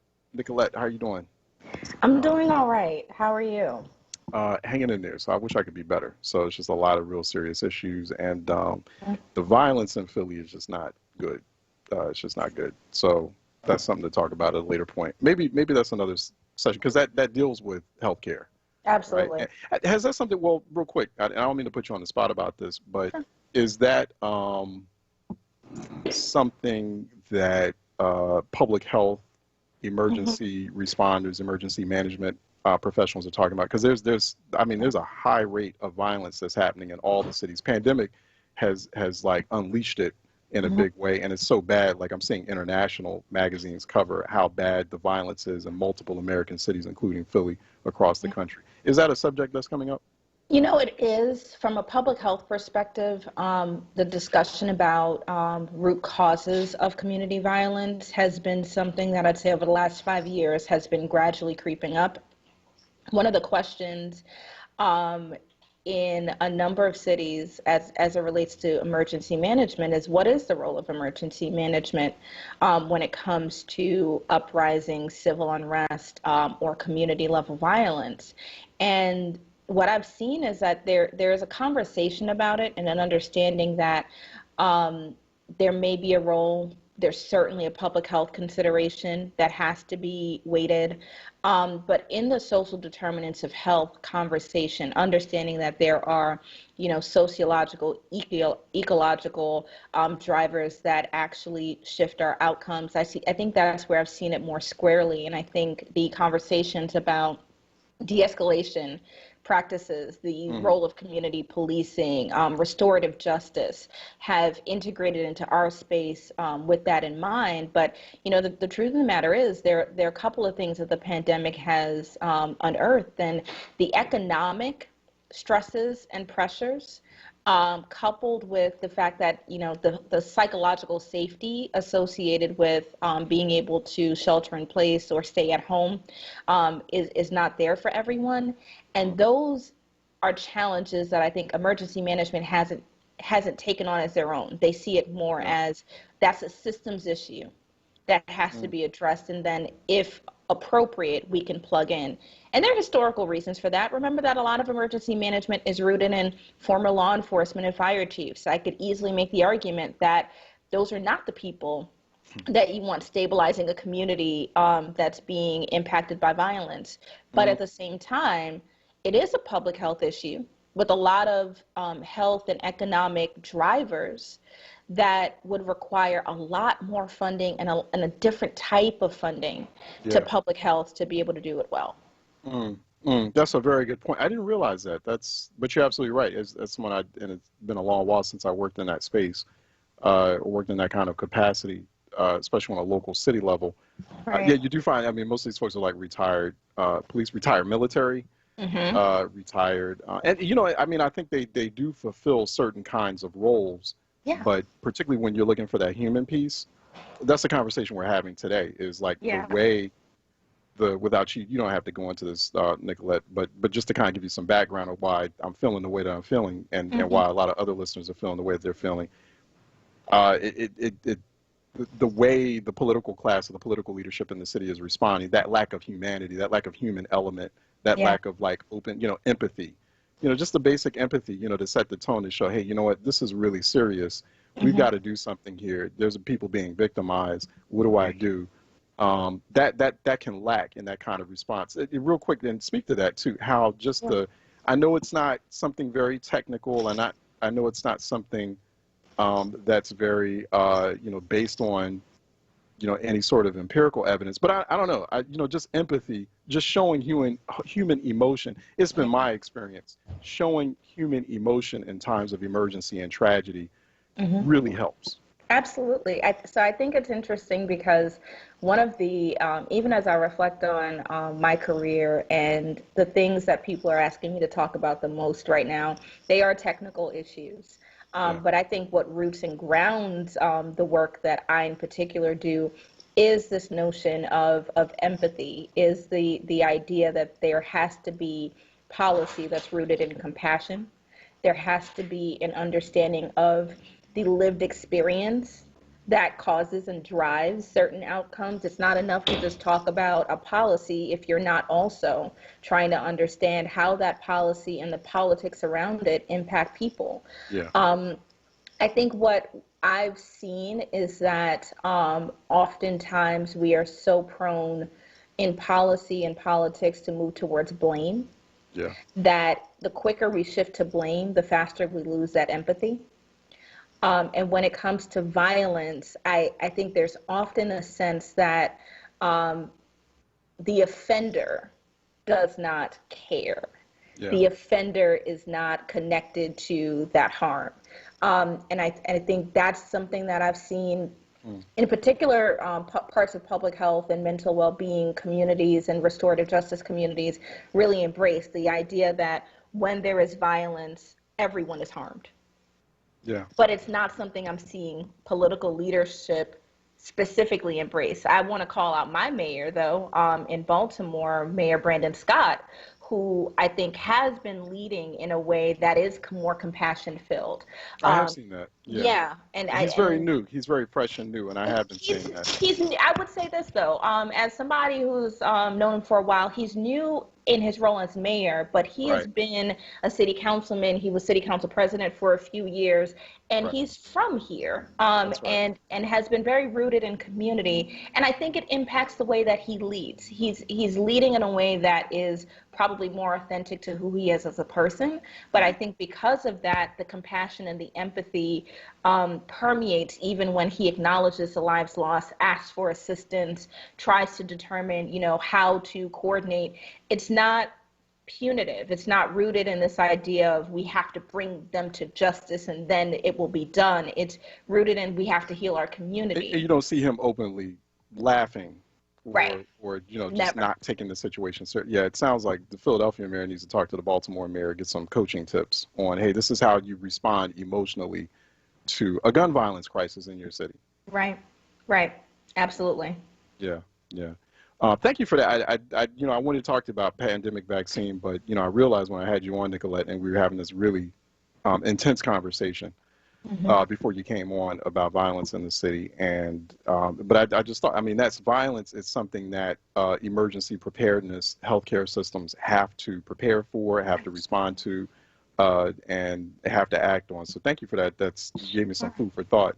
No, I want to make one quick point, though, because I think the thing that we have to understand in empathy-driven leadership is, especially in emergency preparedness and response, you have to prepare for or react to the things that the community is most concerned about. And when we ask people, because we do this every year at the community level, at the national level, when we ask people what they are most concerned about, community violence is always in the top 5. And so if we're thinking about, how do we prepare and respond, to things that communities, that our neighbors view as persistent threats, it's top of mind for everyone. And I would almost venture to say it's higher in both concern and likelihood for everyone across the nation in ways that a hurricane or a natural disaster may not be, or a cyber attack may not be. Right. So I don't think they're separate, but I really want to lift up the fact that part of the charge to leaders, political and otherwise, is understanding that this is important to communities. And time and time again, we're seeing that they see this as something that could potentially fray their system. So when they're looking for leadership, they're looking for leadership on that too. Yeah. Thank you for that, Nicolette. Going on to pandemic. So we see, do we feel like there's an overall downward trend that's happening right now? I'm looking at 7-day averages for cases and deaths, and also hospitalization rates are trending downward. It was like 130,000 at least counted as in a hospital. It's now 67,000 nationwide. The 7-day average right now is, I think right now we're at 91,000 cases versus it was like 255,000 back on January 10th. The death rate is staying steady. I'm afraid to say that things are trending downward because I don't want people to lose sight of still how urgent the situation is and to sort of lose their guard on this. But how are things looking right now overall? I would say stabilizing rather than looking up. I think there's another way to look at it. And for me, I am heartened by the recognition that hospitalizations are stabilizing, positivity rates are going down. I find myself wondering, especially with the weather, if people are getting tested at the same frequency. I've not seen the testing numbers as against the positivity rate. So there are a couple of drivers of the positivity rate, and one of them is, are people getting tested at the same rate? I think they are, but I have some concerns, and I want to be able to look at that data. It's less likely that you're going to go out in a snowstorm to get tested for COVID, for example. Right. And we are having a lot of weather that could impact that. But our vaccination rates are slowly trickling up. Which is a good sign. So there are more people across the nation getting vaccinated, and that's part of it. But I think the challenge that we face is every time we've started to steer the ship in the right direction, we are very quick to release the protections, the restrictions, the behaviors that got us to a more stable point. And then we see another uptick. Yeah. So that's that. And I would also say with the variants that we're tracking, we're starting to see community spread, specifically of that UK variant that is much more contagious. And so as we see that, just going to be looking at those numbers very quickly because very fervently, because that spread could bode differently for the situation as well. Yeah, no, it's a very good point. Do the hospitalization rates, Nicolette? Do we feel that those are accurate? Do we feel like hospitals are turning people away? Maybe they're overwhelmed, and maybe that's not a full, complete picture there. So I think the hospitalization rates are as accurate as they can be, because for a few reasons. I think there are a couple of things that are changing. One is the use of COVID-19 therapeutics are keeping people out of the hospital because you're treating them before they would get to that point of being sick. So these monoclonal antibodies we've been talking about, they're being administered either in a hospital or in a standalone infusion center. So if we roll those out better, there should be fewer people getting sick to the point of needing hospitalization. Okay, no, that definitely makes sense. Lastly, Nicola, before we have to let you go in about a minute or so, really appreciate that conversation, by the way. I want to tell you, just as we started at the outset about violence and, just the response, the policy response, the emergency response to it, emergency management response to it, the vaccine distribution and having it done equitably, the Biden administration saying, hey, we're securing 200 to 300 million doses. We're going to try to get people. I think he's done a really good expectations management game. Not promising too much. That was a real bad habit of Trump's, like overpromise, and not deliver.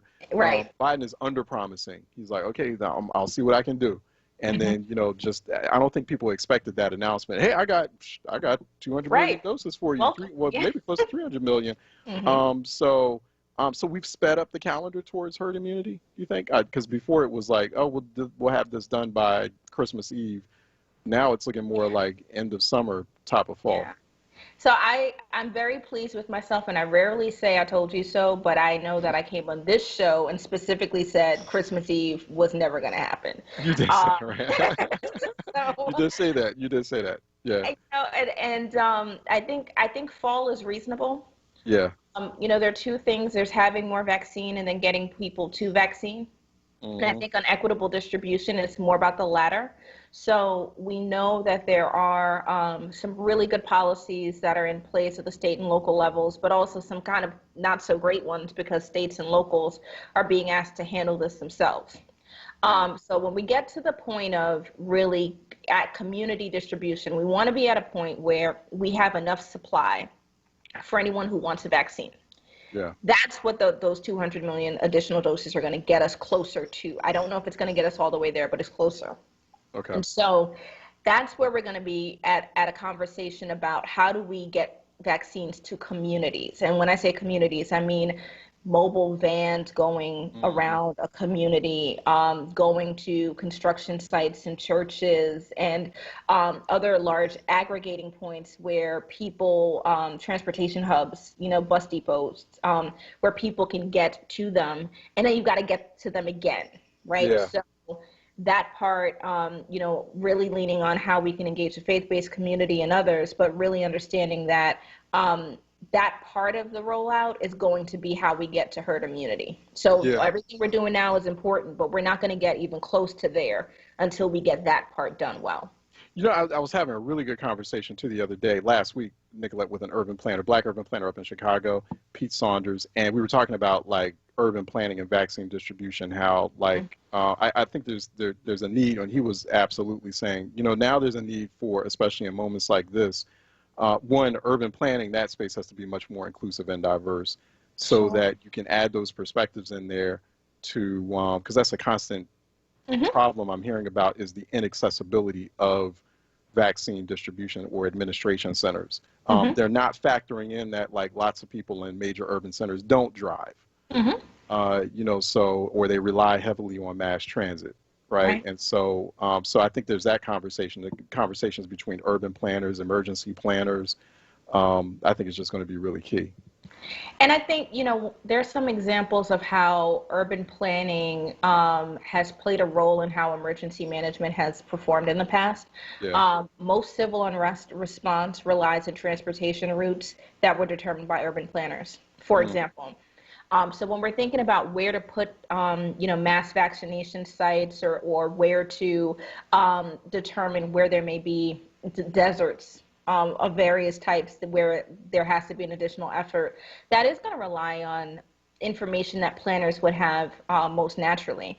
And I think what I've seen is in the cities that are doing it well, there's a conversation between planning, emergency management, and public health that allows for you to say, okay, where are the routes? Where do you know the densely populated parts of the city are? Who is far outside of that?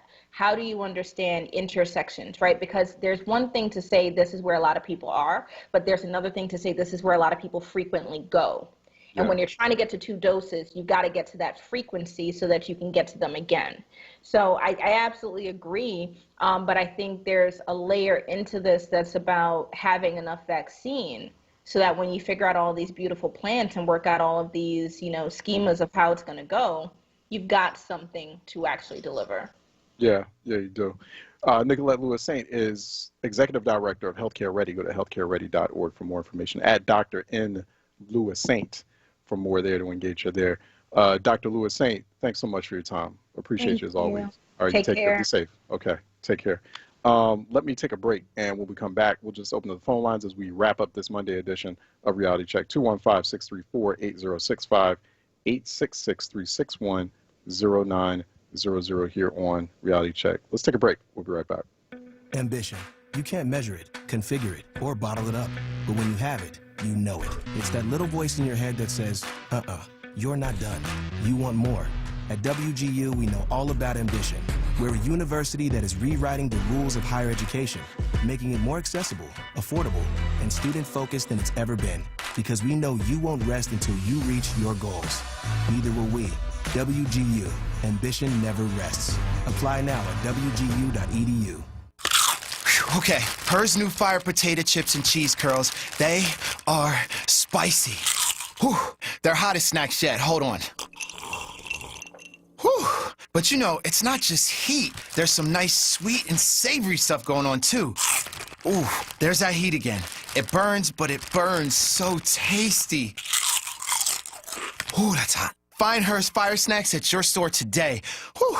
Taste the flavor, feel the heat, break out the Her's. WURD Radio celebrates Black History Month with Black Artist Story 365. Brought to you by Southwest Leadership Academy Charter School.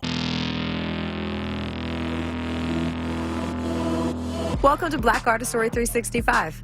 My name is Envy McKee. Get into this episode where we explore the art and artistry of Tony Award-winning actress and singer and Philly home diva, Pearl Bailey. Auntie Pearl Bailey was born in Newport News, Virginia, to the Reverend Joseph James and Ella Mae Ricks Bailey. She graduated from Booker T. Washington High School in nearby Norfolk, Virginia, and decided to pursue a career in entertainment. She began by singing and dancing in Philadelphia's black nightclubs in the 1930s and soon started performing in other parts of the East Coast. She settled in New York City. She performed with famous folk like Cab Calloway and Duke Ellington. In 1946, she made her Broadway debut in St. Louis Woman. She was in a whole bunch of films too, honey, including the iconic Carmen Jones, starring Academy Award nominee Dorothy Dandridge. If you recall, Auntie Pearl played Carmen's friend, Frankie. Tell you why I wanna dance. It ain't the sweetness in the music. I like the sweetness in the music. But that ain't why I wanna dance. In 1967, Bailey and Cab Calloway headlined an all-black cast version of Hello Dolly. The touring version was so successful, producer David Merrick took it to Broadway, where it played to sold-out houses and revitalized the long-running musical. Bailey was given a special Tony Award for her role, and RCA Victor made a second original cast album. All those lights over there seem to be telling me where I'm going. When the whistles blow and the cymbals crash and the sparklers light the sky, I'm gonna raise the roof, I'm gonna carry on. Give me that old trombone, give me that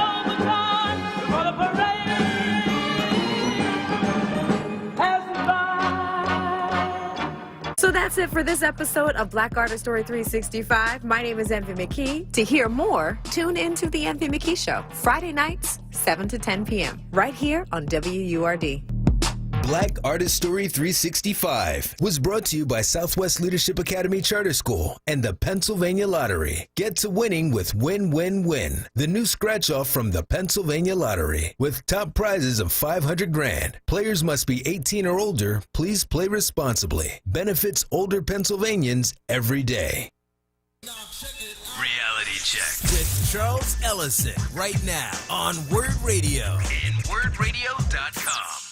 All right, welcome back. 215-634-8065, 866-361-0900 here on Reality Check. 215-634-8065, 866-361-0900 here on Reality Check.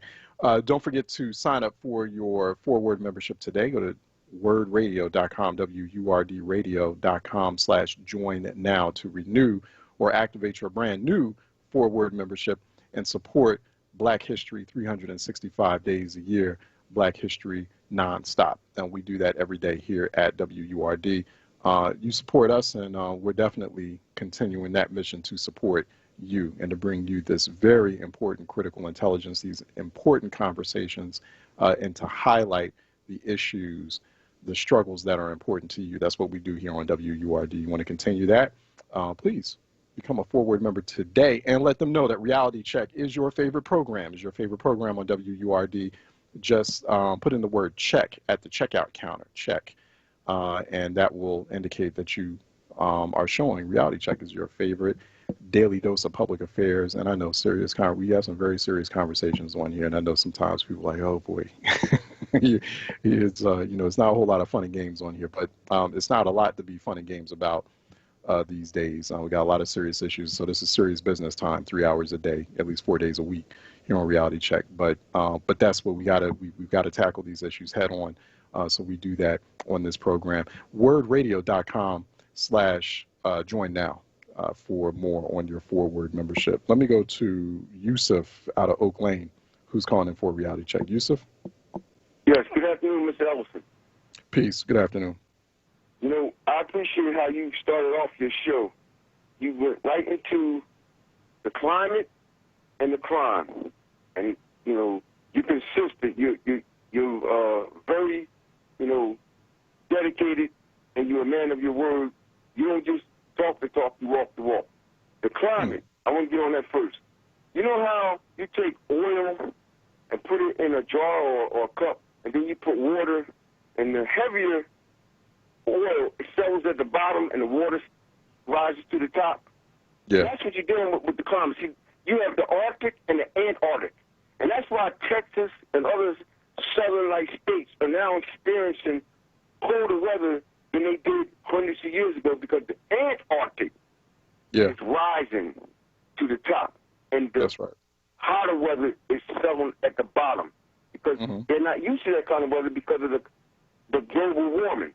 But you already mentioned that because you're aware of that. I don't have to tell you. Now, as far as the crime, there's a syndrome out here where these young guys want to be thugs, they want to be gangsters, and they want to have this wild, wild west mentality, gunslinger mentality.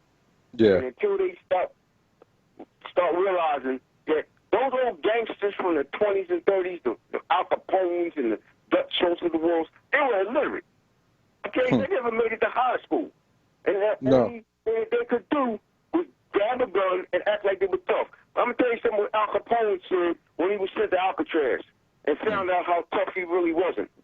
He told the warden, when he had a gun, he thought he was the king of the world. But now he didn't have a gun, and he had to live amongst people who were just like he was and who thought that they were tough.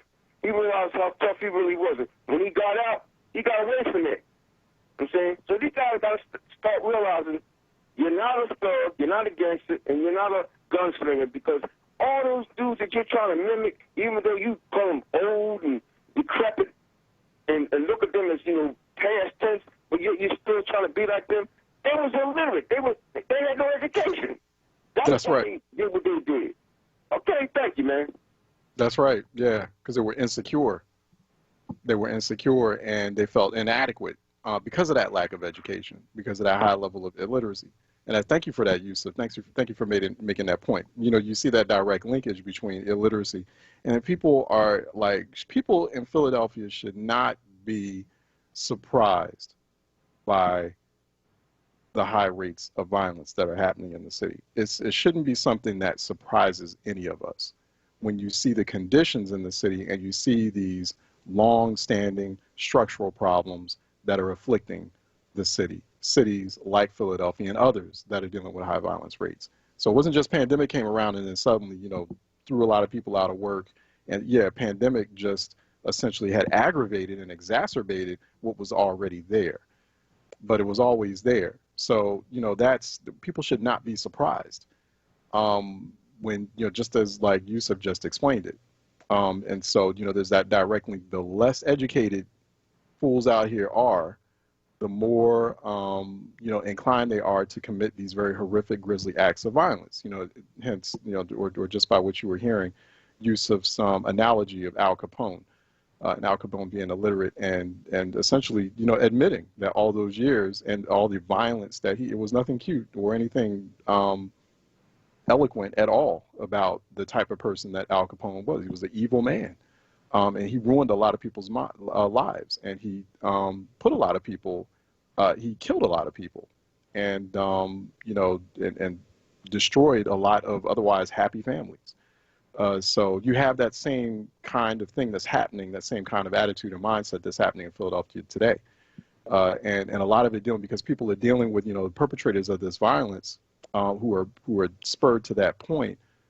Yeah, there's those structural issues that are the root cause, but then, you know, going through a lifetime of illiteracy and feeling inadequate and insecure, and then they lash out. I think Woody out of Winfield calls in occasionally talking about that illiteracy. So that's why that illiteracy piece is so important. If you had a fully literate, and I'm not talking about reducing illiteracy in Philly, I'm talking about totally eliminating illiteracy. If you had a fully literate population in Philly, that's like half the battle. You take care of a lot of things. And people acting much smarter and making much smarter, decent choices, and not choosing to inflict, not choosing to inflict pain and suffering on other people. All right, that wraps this Monday edition of Reality Check.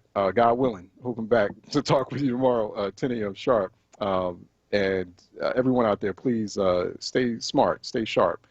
And please, yes, do stay safe out there, and feel free to grieve. Feel free to openly grieve and let people know how much you hurt them, because you need to let them know that you care so that they can care too. All right, we go to The Source with Andrea Lawful Sanders. That's coming up next here on WURD. Take care. I'll talk to you tomorrow.